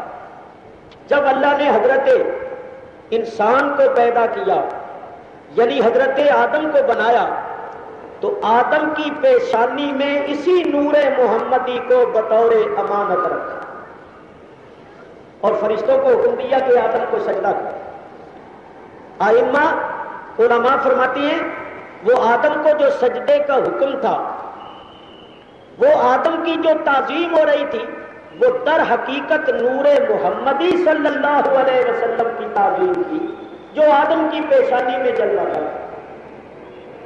امام راضی رحمت اللہ تعالی علیہ تفسیر کبیر کے اندر، امام قسطلانی شارح صحیح بخاری مواہب اللدنیہ کے اندر، علامہ زرقانی کے اندر نقل فرماتی ہے، امرت الملائکۃ لسجود آدم لأن نور محمد صلی اللہ علیہ وسلم کان فی جبہتہ۔ فرماتے ہیں فرشتوں کو جو حکم ہوا تھا کہ آدم کو سجدہ کرو، تو اس کی وجہ یہ تھی کہ آدم کی پیشانی میں نور محمدی صلی اللہ علیہ وسلم، تو وہ تعظیم در حقیقت نور محمدی کی تعظیم۔ سارے فرشتوں نے تعظیم کی، اور ابلیس انکار کر کے ہمیشہ ہمیشہ کے لیے مردود اور ملعون ہو گئے۔ میرے بزرگوں اور دوستو، وہ نور جو آدم علیہ السلام کی پیشانی میں بطور امانت رکھا گیا تھا، اب وہ آدم علیہ السلام کی اولاد میں منتقل ہونا شروع ہو گیا۔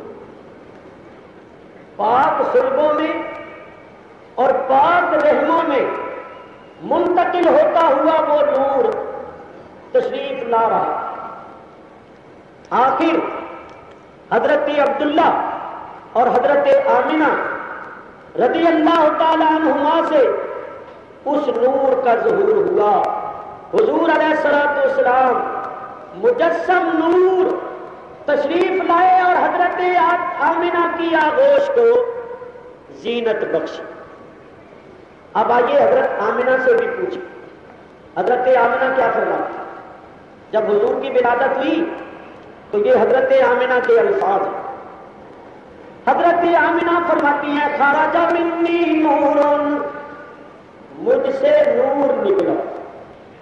ماں بھی یہی کہتی ہے مجھ سے نور نکلا، ماں بھی نور کہہ رہے، اور فرماتی ہے جب وہ نور نکلا تو اس نور کی روشنی سے مشرق و مغرب روشن ہو گئے، منور ہو گئے، یہاں تک کہ میں نے اپنے گھر میں پڑے پڑے ملک شام کے محلات کو اپنی آنکھوں سے دیکھا۔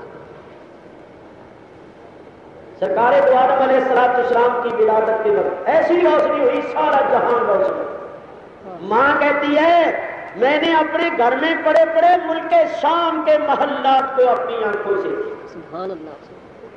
آگے چلیے، حضرت آمنہ کی آغوش سے یہ نور حضرت دائی حلیمہ کے گھر گیا۔ تو آؤ دائی حلیمہ سے بھی پوچھو۔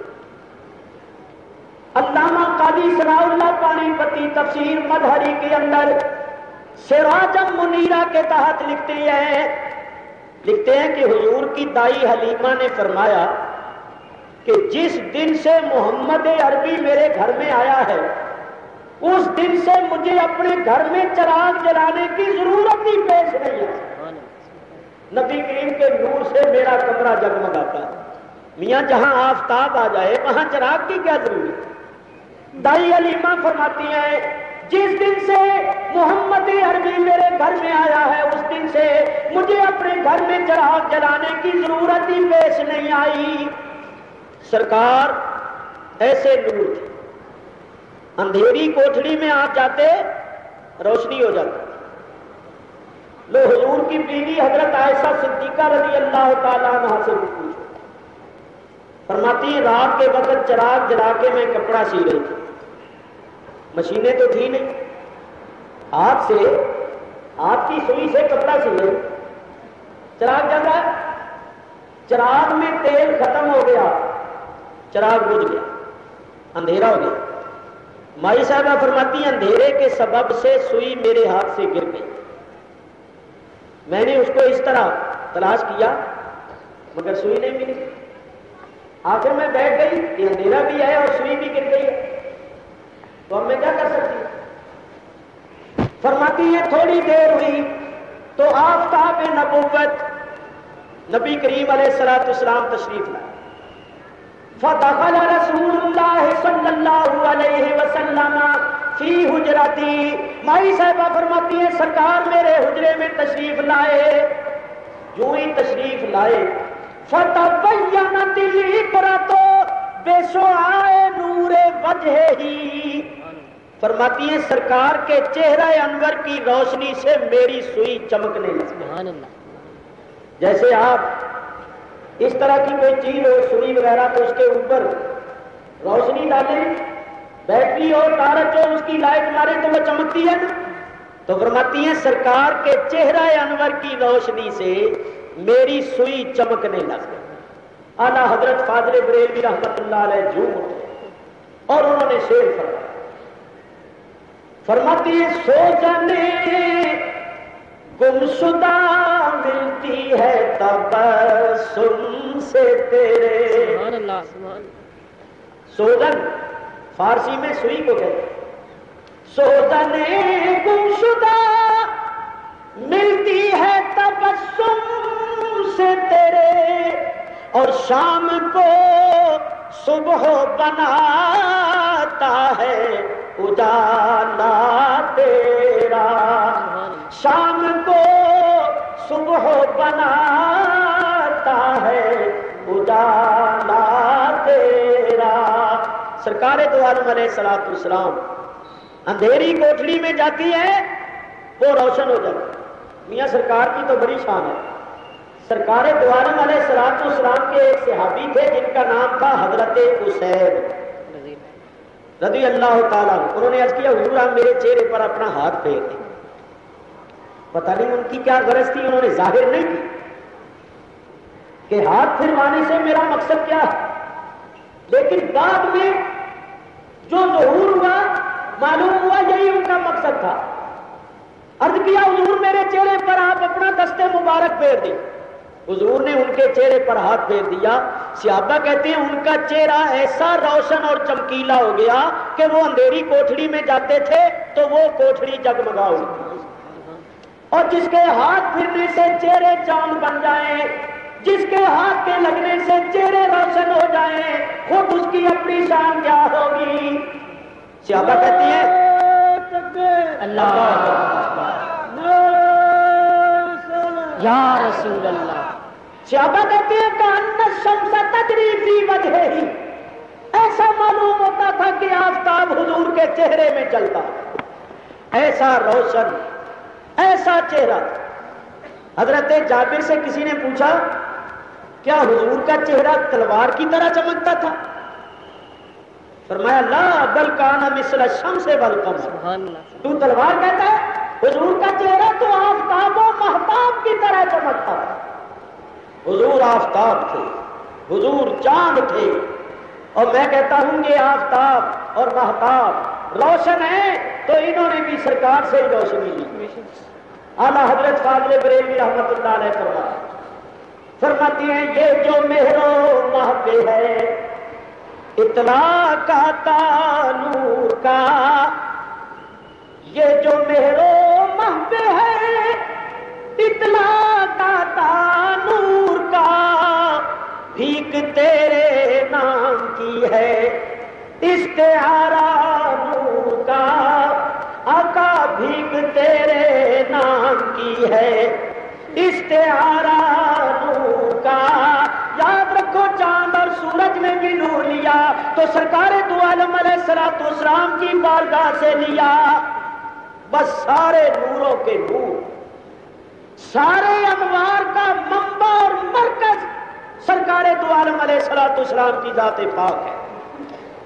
حضرت شیخ سعدی علیہ الرحمہ، جانتے ہو کتنی بڑی سرکار ہے حضرت شیخ سعدی؟ انہوں نے ربائی لکھی ہے بلغ العلا بجمالہ کشفت الدجی بجمالہ حسنت جمیع خصالہ۔ 3 شعر لکھ لیے، چوتھا مصرع نہ بنے۔ سوچتے سوچتے سو گئے، خواب میں نبی کریم علیہ الصلوۃ والسلام تشریف لائے اور فرمایا صلو علیہ وآلہ۔ ربائی پوری ہو گئی، اور یہ ربائی سرکار کی بارگاہ میں کیسی مقبول ہے، ذرا غور سے سنو۔ خواجہ خواجگان حضرت خواجہ نظام الدین اولیاء محبوب الہی دہلوی قدس سرہ العزیز اس ربائی کی بڑی تعریف فرمایا کرتے، بڑے شوق سے اس ربائی کو سنتے۔ حضرت خواجہ صاحب کی مرید خاص امیر خسرو، ایسا کوئی مرید نہیں ہوگا جو اس طرح ارادت کا اظہار کرے، اور ایسا کوئی پیر نہیں۔ پیر و مرید میں اتنی محبت تھی، حضرت خواجہ محبوب الہی نے فرمایا اگر شریعت میں ممانعت نہ ہوتی تو میں حکم دیتا کہ مجھے اور خسرو کو ایک ہی قبر میں دفن، لیکن اس ربائی کا تو جواب ہی نہیں۔ امیر خسرو حیران ہوتے کہ اس ربائی میں آخر ہے کیا، سادے سادے الفاظ، وہ بڑا بڑا اچھا کلام لکھ کے لاتے سناتے۔ تو خواجہ صاحب فرماتے ہیں خسرو تو انہیں بہت اچھا لکھا ہے، مگر اس ربائی کا تو کوئی جواب ہی نہیں۔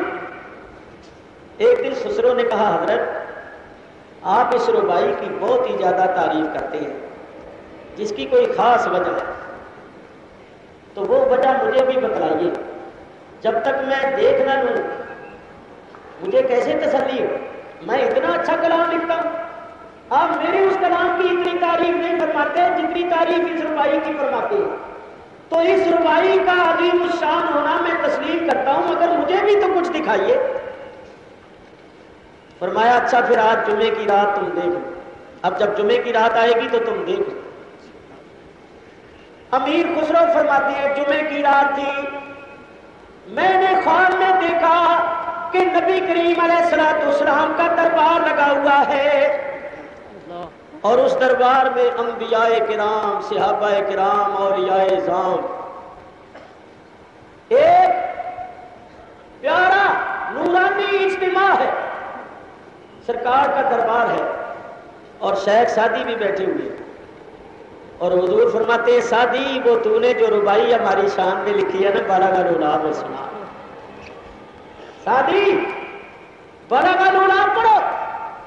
حضرت شیخ سعدی پڑھتے ہیں بلغ العلا بکمالہ کشفت الدجی بجمالہ حسنت جمیع خصالہ صلو علیہ وآلہ۔ اور سرکار سن کر جھومتے فرماتے ہیں باز بگو یا ساتھی ہو، ساتھی پھر پڑھ، ساتھی پھر پڑھ۔ حضور سن کر جھومتے ہیں، فرماتے ہیں اور ساتھی پھر پڑھ، بار بار سنتے ہیں۔ خواجہ نظام الدین نے فرمایا خسرو تو کلام تو بہت اچھا لکھتا ہے، مگر یہ مقبولیت کہاں سے لائے گا؟ میں اس ربائی کی تعریف اس لیے بہت زیادہ کرتا ہوں کہ یہ ربائی سرکار کی بارگاہ میں مقبول ہے۔ تو شیخ سعدی بڑے کامل ہوئے۔ شیخ سعدی کی تعریف اس لیے کی ہے کہ اتنی شان والے بزرگ دیکھو کیا فرماتے۔ شیخ سعدی علیہ الرحمہ فرماتی ہے کلیمے کے چرخے فلک تورے اوست، کلیمے کے چرخے فلک تورے اوست، ہما نورہا پرتوے نورے اوست، ہما نورہا پرتوے نورے اوست۔ فرماتے ہیں حضرت موسیٰ کلیم اللہ، اللہ سے ہم کلام ہونے والے، تو موسیٰ کلیم اللہ کہاں ہم کلام ہوتے تھے؟ طور پر۔ شیخ سعدی فرماتی ہے موسیٰ علیہ السلام اللہ سے ہم کلام ہوتے تھے طور پر، ہمارے نبی کریم علیہ السلام اللہ سے ہم کلام ہوئے لامکان پر، اور ہمارے نبی کریم وہ ہیں ہما نورہا پرتوے نورے اوست۔ یہ کائنات میں جتنے بھی نور ہیں یہ سب نبی کریم کے نور کا پرتو ہے، نبی کریم کے نور کا پرتو ہے، پرتو۔ سارے نوروں کے انوار سب سے بڑے نور سرکار دو عالم علیہ السلام ہے۔ چلیے آگے چلیں، اگر کوئی نور لباس بشری میں آ جائے تو اس نور کے نور ہونے میں کوئی فرق نہیں آتا۔ قرآن پڑھتے جبریل امین نور ہیں یا نہیں ہے؟ سارے فرشتوں کے سردار ہیں اور فرشتے نوری۔ صحیح مسلم شریف کی حدیث ہے، حضور فرماتے ہیں خلقت الملائکۃ من نور، فرشتے نور سے پیدا ہوئے۔ تو جبریل فرشتوں کے سردار ہیں اور نوری ہیں، ان کے نور ہونے میں کسی کا اختلاف نہیں۔ تو یہ جبریل امین جب حضرت مریم علیہ السلام کے پاس آئے تھے تو کیا بن کر آئے تھے؟ پڑھو قرآن۔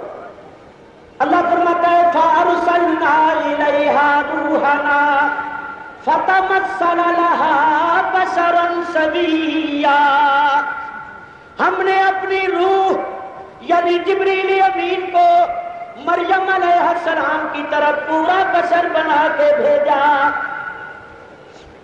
جبریل امین حضرت مریم کی طرف آئے، کیا بن کر آئے؟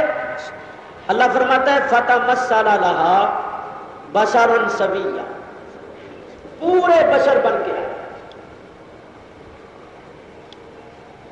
جبریل امین اگر حضرت مریم کے پاس بشر بن کے آئے تو کیا ان کے نور ہونے میں کوئی فرق آ گیا؟ بولو نہیں۔ اسی طرح نبی کریم علیہ السلام بھی بشر بن کے آئے تو آپ کے نور ہونے میں کوئی فرق نہیں۔ ایک بات، جبریل مریم کے پاس بشر بن کے کیوں آئے تھے؟ اس لیے کہ انہوں نے حضرت مریم کو فیض پہنچانا۔ جبریل امین نے فیض دینا تھا، حضرت مریم نے فیض لینا تھا، اور لینے اور دینے والے میں جب تک مناسبت نہ ہو، لینے والا کچھ لے نہیں سکتا، دینے والا کچھ دے نہیں سکتا۔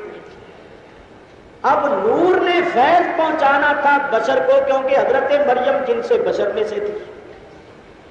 نور نے بشر کو فیض پہنچانا تھا تو نور بشر بن کے آیا، کیونکہ اگر بشر بن کے نہ آتا تو بشر نور سے براہ راست فیض نہیں لے سکتا۔ میرے دوستوں بزرگوں، پتہ چل گیا کہ نور نے بشر کو فیض پہنچانا ہو تو نور بشر بن کے آتا ہے، جب تک وہ بشر بن کے نہ آئے بشر اس سے فیض حاصل نہیں کر سکتا۔ اب ہمارے نبی کریم علیہ السلام نور اور آپ نے فیض پہنچانا تھا دنیا بشریت، تو اگر آپ بشر بن کے نہ آتے تو دنیا بشریت آپ سے فیض حاصل نہیں کر سکتی۔ معلوم ہوا کہ یہ بشریت فیض پہنچانے کا ذریعہ تھی، حقیقت میں سرکار دو عالم علیہ السلام نور ہے، یہ بشریت اس نور اور روشنی کے پہنچنے کا ذریعہ تھی۔ جب تک کوئی جسم نہ ہو روشنی نہیں ہو سکتی. اے دیکھو ٹیوب لائٹیں، بلب، روشن، یہ ٹیوب لائٹ کا وجود جو ہے یعنی شیشہ، اور بلب کا وجود ہے شیشہ، یہ روشنی کے پہنچنے کا ذریعہ ہے. اگر آپ ڈنڈا مار کے ٹیوب کو توڑ دیں، شیشے کو توڑ دیں، بلب کے شیشے کو توڑ دیں تو روشنی ملے گی؟ پیچھے سے تو روشنی آ رہی ہے، لیکن آپ نے روشنی کے پہنچنے کا جو ذریعہ تھا اس کو ختم کر دیا تو روشنی سے آپ فیض یاب نہیں ہو رہے.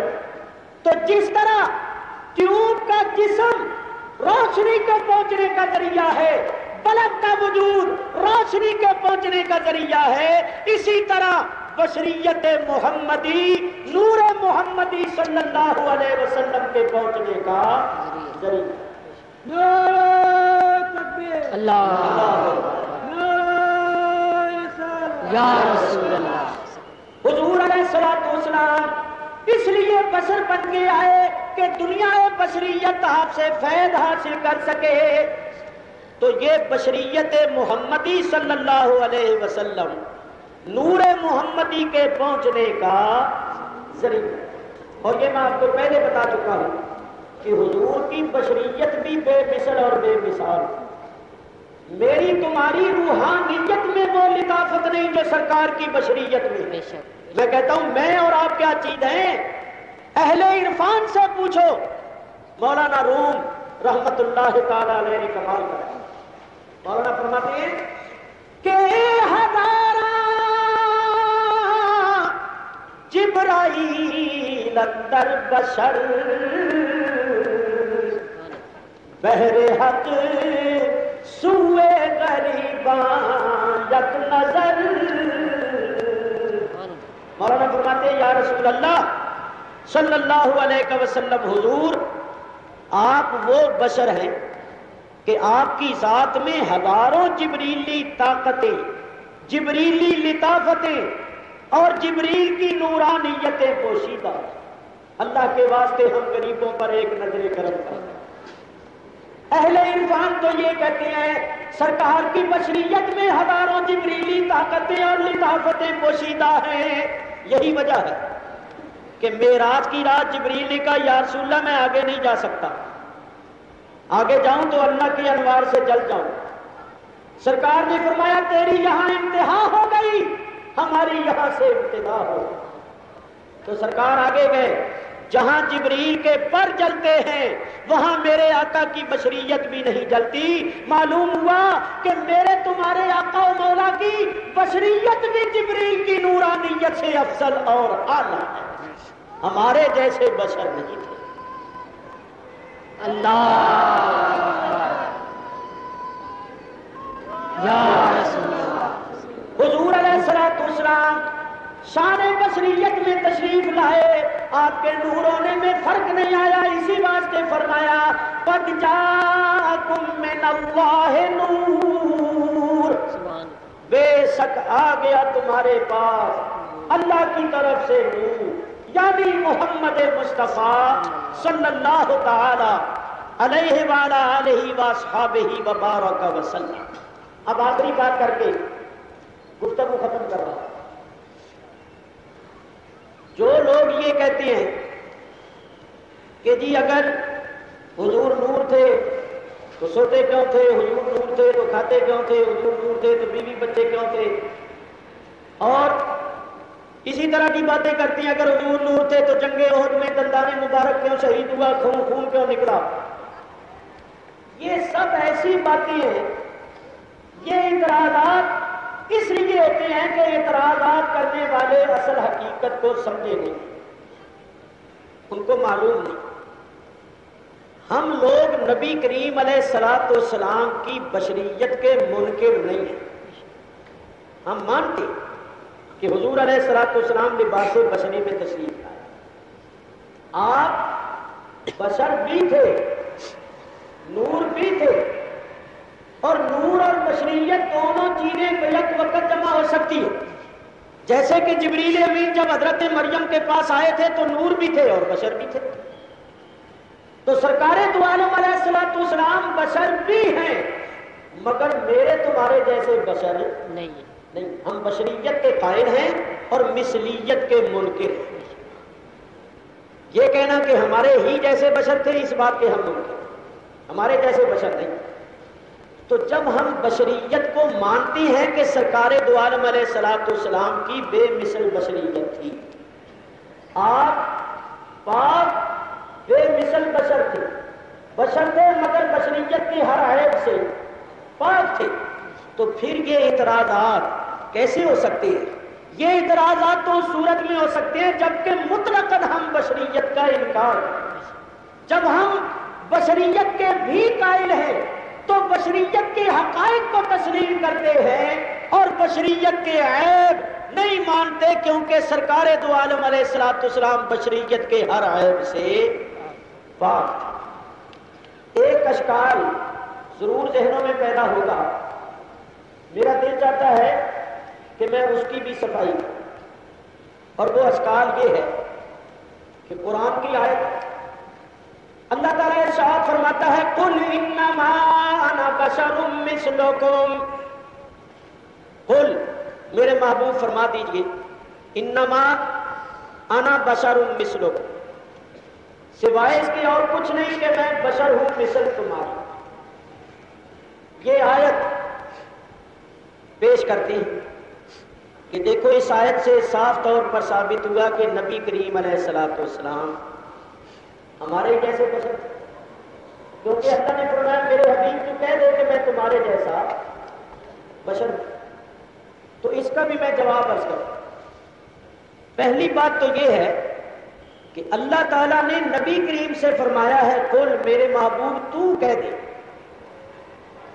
ہمیں حکم یہ نہیں دیا کہ اے ایمان والو تم بھی میرے نبی کو اپنے جیسا بشر کرو۔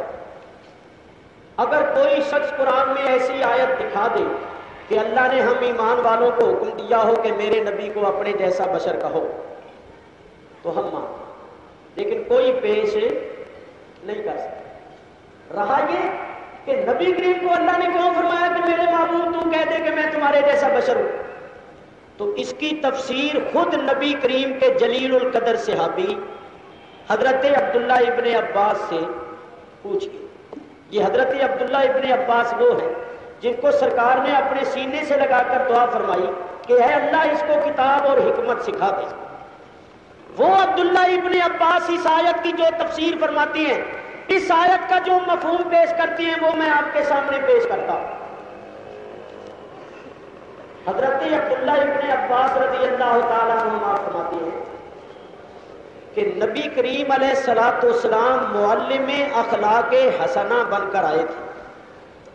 حضور نے لوگوں کو اخلاق حسنہ سکھانے تھے، تو اللہ تعالیٰ نے نبی کریم سے فرمایا میرے محبوب تو کہہ دے تاکہ تیری امت اور تیرے غلام اس سے عاجزی کرنا اور تواضع کرنا سیکھیں۔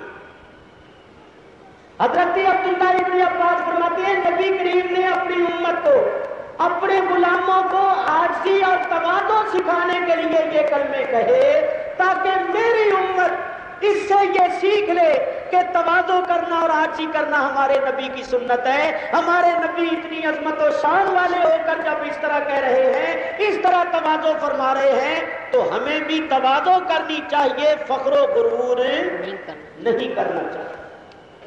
تواضع سکھانے کے لیے حضور نے یہ کلمات فرمائے۔ اب میں اس کو عقلی طور پر آپ کو سمجھاتا ہوں، آپ کے سامنے اس حقیقت کو پیش کرتا ہوں۔ دیکھو،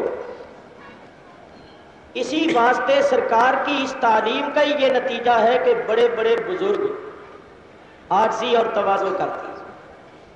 مثلا کوئی بہت بڑے عالم، کوئی بہت بڑے فاضل، کوئی بہت بڑے محدث بزرگ ہو، اور وہ لوگوں کے سامنے یہ کہیں کہ میں تو بہت گناہگار ہوں، بہت سیاہکار ہوں، میں تو نالائق ہوں، ناکارہ ہوں، میں تو کچھ بھی نہیں ہوں، تو جب وہ بزرگ ایسے کلمات کہیں گے تو اس بزرگ کے عقیدت مند جو ہوں گے وہ اس ادا پر مر مٹیں گے ان پر ایک کیفیت طاری ہو جائے، رقت طاری ہو جائے، ان کی آنکھوں میں آنسو آ جائیں گے، ان کے دل میں بزرگ کی عظمت اور زیادہ ہو جائے گی، اور وہ کہیں گے قربان جائیں اتنی شان والے ہو کر کس طرح عاجزی کر رہے ہیں۔ بھئی بزرگوں کی یہی شان ہے۔ تو اب اگر کوئی بزرگ اپنے مریدوں اپنے محبوں کے سامنے یہ کہے کہ میں بہت گناہگار ہوں، بہت سیاہکار ہوں، میں تو نالائق ہوں، ناکارہ ہوں، تو کیا مریدوں کو یہ حق پہنچتا ہے کہ اس بزرگ کے یہ کلمات سن کر اسی طرح اس بزرگ کو کہنا شروع کر دیں، اور پھر وہ لوگوں کے سامنے آ کر تقریر کرنا شروع کر دیں کہ ہمارے پیر، ہمارے بزرگ، ہمارے عالم اور ہمارے محدث جو ہیں وہ بہت بڑے گناہگار ہیں، بہت بڑے سیاہکار ہیں، اور وہ تو بالکل کوئی چیز ہی نہیں ہے، نالائق ہے اور ناکارے ہے۔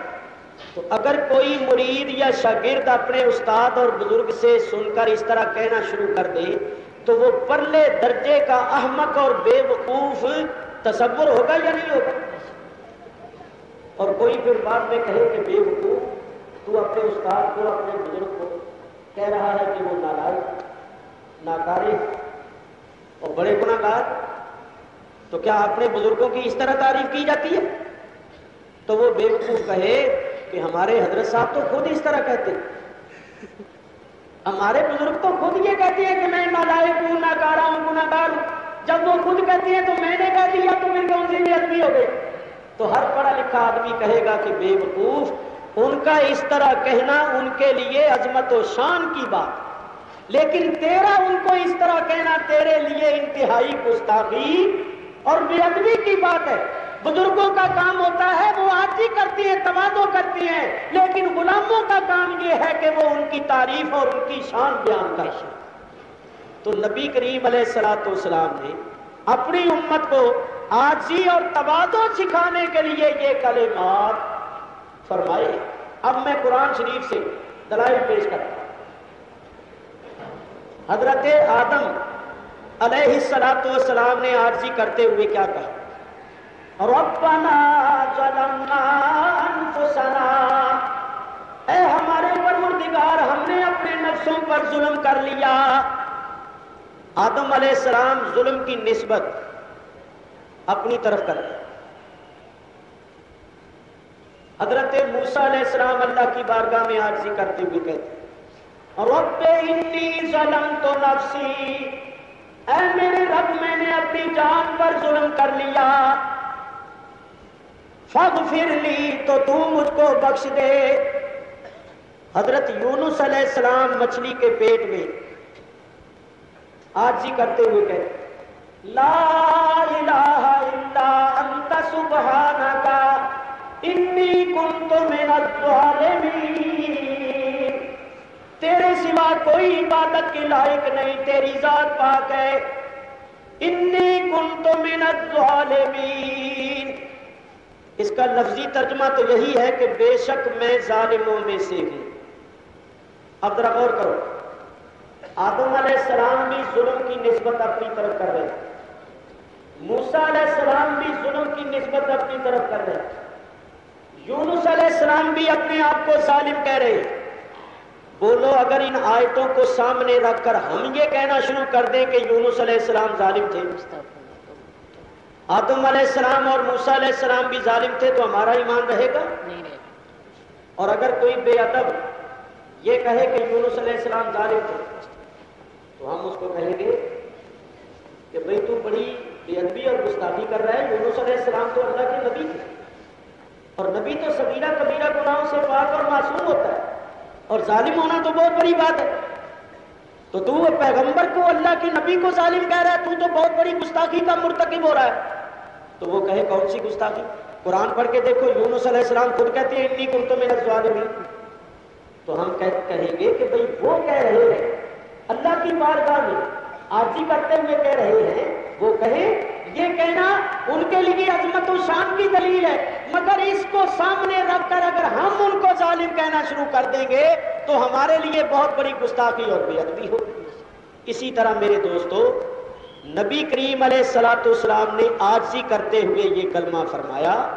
آپ فرمائیں آپ کے لیے بہت بڑی عظمت کی بات ہے کہ سید الانبیاء ہو کر، حبیب کبریا ہو کر، باعث ارض و سما ہو کر آج جی کرتے ہوئے فرماتی ہیں میں تمہارے جیسا بشر ہوں، یہ آپ کے لیے لائق ہے، مگر اس کو دلیل بنا کے اگر ہم یہ کہنا شروع کر دیں گے کہ ہمارے جیسے تھے تو ہمارے لیے گستاخی اور بے ادبی کی بات۔ اور پھر ایک بات اور بھی عرض کروں، پڑھے لکھے حضرات بہت فائدہ اٹھائیں۔ دیکھو ابھی آپ تقریر میں سن چکے ہیں کہ نبی کریم نے فرمایا لست مثلکم، میں تمہاری مثل نہیں۔ اور قرآن کی آیت یہ ہے کہ انا بشر مثلکم، میں تمہاری مثل بشر ہوں، تو بظاہر تو تضاد معلوم ہوتا ہے کہ قرآن میں ہے میں تمہارے جیسا ہوں، حدیث میں حضور فرماتے ہیں میں تمہارے جیسا نہیں ہوں، تو ماننا پڑے گا کہ قرآن کی آیت تواضع سکھانے کے لیے ہے اور حدیث میں حقیقت کا اظہار ہے، جس کی دلیل بھی حدیث سے ہی پیش کرتا۔ دیکھو حضور فرماتے ہیں لا تفضلونی علی موسیٰ، مجھے موسیٰ پر فضیلت نہ دو۔ ایک حدیث میں فرمایا لا تفضلونی علی یونس بن متیٰ، مجھے یونس بن متیٰ پر فضیلت نہ دو۔ ایک حدیث میں فرمایا لا تفضلونی علی الانبیاء، مجھے انبیاء پر فضیلت نہ دو۔ اچھا ادھر تو فرما رہے ہیں مجھے نبیوں پر فضیلت نہ دو، اور دوسری طرف فرماتی انا سید المرسلین ولا فخر، میں سارے رسولوں کا سردار ہوں اور یہ بات فخر سے نہیں کہتا۔ انا قائد المرسلین ولا فخر، میں سارے رسولوں کا قائد ہوں اور یہ بات فخر سے نہیں کہتا۔ بتائیے اب ان حدیثوں میں آپ تطبیق کیسے دیں گے؟ ایک طرف فرما رہے ہیں مجھے نبیوں پر فضیلت نہ دو، اور ایک طرف خود فرما رہے ہیں میں سارے نبیوں کا سردار ہوں۔ تو ماننا پڑے گا کہ پہلا جو فرمان ہے کہ مجھے نبیوں پر فضیلت نہ دو وہ تواضعاً ہے، عاجزی کرتے ہوئے کہا، اور دوسرا جو فرمان ہے اس میں اصل حقیقت کا اظہار ہے کہ حقیقت میں سارے نبیوں کا سردار ہوں، تو وہ بھی حق اور یہ بھی حق۔ لیکن میں نے جو عرض کیا تھا نا کہ پڑھے لکھے حضرات بہت ہی مستفید ہوں گے انشاءاللہ، وہ میں نکتہ عرض کرتا ہوں۔ حدیث میں فرمایا لست مثلکم، میں تمہاری مثل نہیں، اور قرآن میں کیا ہے انا بشر مثلکم، میں بشر ہوں مثل تمہاری۔ حدیث میں بشر کا لفظ نہیں ہے، آیت میں بشر کا لفظ ہے۔ تو اب سنو بشر کس کو کہتے ہیں؟ بشر کہتے ہیں جلد کو، یہ نوٹ کر لو، بشر کس کو کہتے ہیں؟ جلد کو۔ یوں کہو کہ بشر کہتی ہیں ظاہری شکل و صورت کو۔ قرآن اور حدیث سے دلیل سنو، طالب علم حضرات اگر نوٹ کر لیں گے ان کو بہت فائدہ ہوگا انشاءاللہ۔ اللہ تعالیٰ قرآن میں ارشاد فرماتا ہے لا تبقی ولا تذر، لا تبقی ولا تذر لواحۃ للبشر، کہ جہنم کی آگ، جہنم کی آگ چمڑے کو جھلس دے گی۔ لا تبقی ولا تذر لواحۃ للبشر، لفظ بشر آیا ہے، لواحۃ للبشر، جہنم کی آگ سارے انسان کو جلا کر ختم نہیں کر دے گی، صرف چمڑے کو جھلسے گی۔ جب دوزخی دوزخ میں جائے گا تو دوزخ کی آگ اس کے چمڑے کو جھلس دے، جب یہ جلد اور چمڑا جل جائے گا اس میں زخم ہو جائیں گے، پیپ پڑ جائے گی، تکلیف ہوگی، یہاں تک کہ یہ چمڑا جب ختم ہو جائے گا اللہ دوسرا چمڑا پہنا دے، دوسری جلد چڑھا دے۔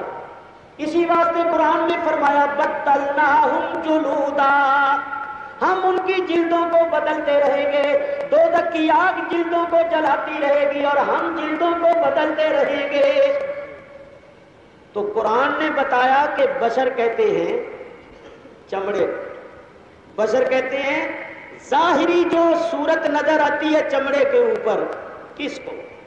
اب حدیث پاک بھی سنو، آپ نے وہ نوری حدیث پڑھی ہوگی، علماء سے سنی ہوگی کہ نبی کریم علیہ الصلوۃ والسلام خصوصاً تہجد کے وقت یہ دعا فرمایا کرتے، اللہم اجعل فی قلبی نورا وفی سمعی نورا وفی بصری نورا۔ اس میں سرکار ایک ایک چیز کا نام الگ لیتے، یا اللہ میری آنکھوں کو نور کر دے، یا اللہ میرے کانوں کو نور کر دے، یا رب العالمین وفی بصری نورا، میری جلد کو بھی نور بنا دے، وفی لحمی نورا، میرے گوشت کو بھی نور بنا دے، وفی عظامی نورا، میری ہڈیوں کو بھی نور بنا دے۔ سرکار ایک ایک چیز کا نام الگ لیتے ہیں، اور اس دعا میں یہ بھی ہے کہ یا اللہ میرے دائیں نور کر دے، میرے بائیں نور کر دے۔ آپ نے وہ نوری حدیث پڑھی ہوگی، علماء سے سنی ہوگی کہ نبی کریم علیہ الصلوۃ والسلام خصوصاً تہجد کے وقت یہ دعا فرمایا کرتے، اللہم اجعل فی قلبی نورا وفی سمعی نورا وفی بصری نورا۔ اس میں سرکار ایک ایک چیز کا نام الگ لیتے، یا اللہ میری آنکھوں کو نور کر دے، یا اللہ میرے کانوں کو نور کر دے، یا رب العالمین وفی بصری نورا، میری جلد کو بھی نور بنا دے، وفی لحمی نورا، میرے گوشت کو بھی نور بنا دے، وفی عظامی نورا، میری ہڈیوں کو بھی نور بنا دے۔ سرکار ایک ایک چیز کا نام الگ لیتے، اور اس دعا میں یہ بھی ہے کہ یا اللہ میرے دائیں نور کر دے، میرے بائیں نور کر دے، میرے آگے نور کر دے، میرے پیچھے نور کر دے، میرے نیچے نور کر دے، میرے اوپر نور کر دے، میرے اندر باہر نور ہی نور کر دے، مجھے سارا نور ہی نور بنا دے۔ اس حدیث میں سرکار دو عالم علیہ الصلوۃ والسلام نے بشر کا لفظ الگ فرمایا، وفی بصری نورن۔ معلوم ہوا کہ بشر سارے انسان کو نہیں کہتے، بشر صرف جلد کو کہتے ہیں، ظاہری شکل و صورت کو کہتے ہیں۔ تو سرکار کی دعا کا مطلب یہ ہے کہ یا اللہ میری جلد کو، میرے ظاہر کو، میرے چمڑے کو بھی نور بنا۔ اسی واسطے پڑھے لکھے حضرات جو اردو ادب کی کتابیں پڑھتے رہتے ہیں وہ جانتے ہیں کہ عموماً طور پر کہا جاتا ہے کہ فلاں کا بشرا مرجھایا ہوا تھا۔ کیا مطلب کہ چہرے پر غم کے آثار تھے، اور اسی واسطے بشارت کا لفظ قرآن کریم میں آیا۔ جب بشارت دی جاتی ہے تو اس بشارت کو سن کر اس بشارت کے مطابق چہرے سے آثار ظاہر ہوتے ہیں۔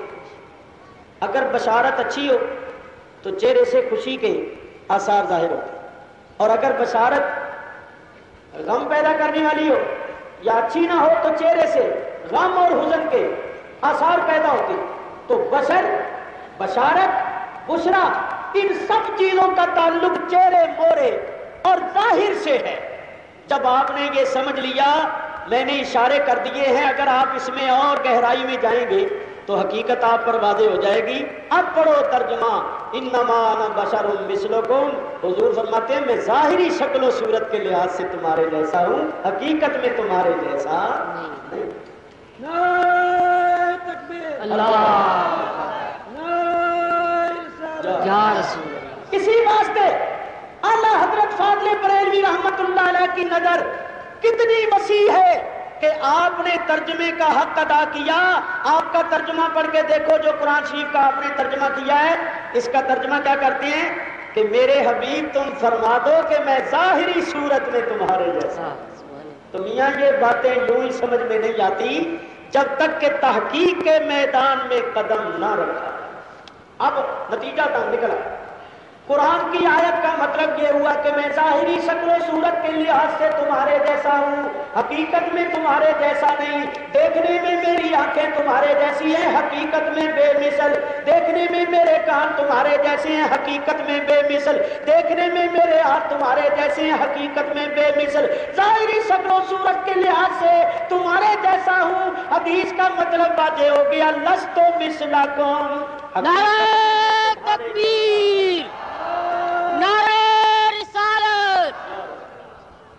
الحمدللہ قرآن حدیث میں کوئی تضاد نہیں، کوئی اختلاف نہیں۔ میں نے آپ حضرات کے سامنے یہ مسئلہ پیش کیا ہے تو ہمارا عقیدہ یہ ہے کہ سرکار دو عالم علیہ الصلوۃ والسلام خلقت کے لحاظ سے نور ہیں اور ظاہری شکل و صورت کے لحاظ سے بے مثل بشر ہیں، یعنی آپ نور بھی ہیں اور آپ بشر بھی ہیں مگر بے مثل بشر ہیں، ایسا بشر نہ ہوا ہے نہ ہو سکتا۔ یہ آج مسئلہ میں نے خاص طور پر اس لیے بھی کیا ہے، کیا بتائیں، ایمان سے ہمارا دل جلتا ہے۔ ناظم آباد میں کوئی انجمن بنی ہے نئی، انہوں نے پینفلٹ، رسالے اور کتابیں اور اشتہار چھاپے۔ اشتہار میرے پاس موجود ہے، اگر کوئی دیکھنا چاہے تو کل میں لے آؤں گا، دیکھ لینا۔ اس میں کلمے کا ترجمہ لکھا ہوا ہے محمد الرسول اللہ۔ اس کا ترجمہ کیا لکھا ہے کہ محمد اللہ کے رسول ہیں اور بشر ہیں۔ بولو آپ نے کبھی یہ ترجمہ سنا ہے؟ محمد اللہ کے رسول ہیں، یہ تو ہو گیا ترجمہ، اور بشر ہیں، ایک اس کا ترجمہ ہے۔ اب انہوں نے کلمے کا ترجمہ اور لا الہ الا اللہ کا کیا ترجمہ ہے؟ لا الہ الا اللہ۔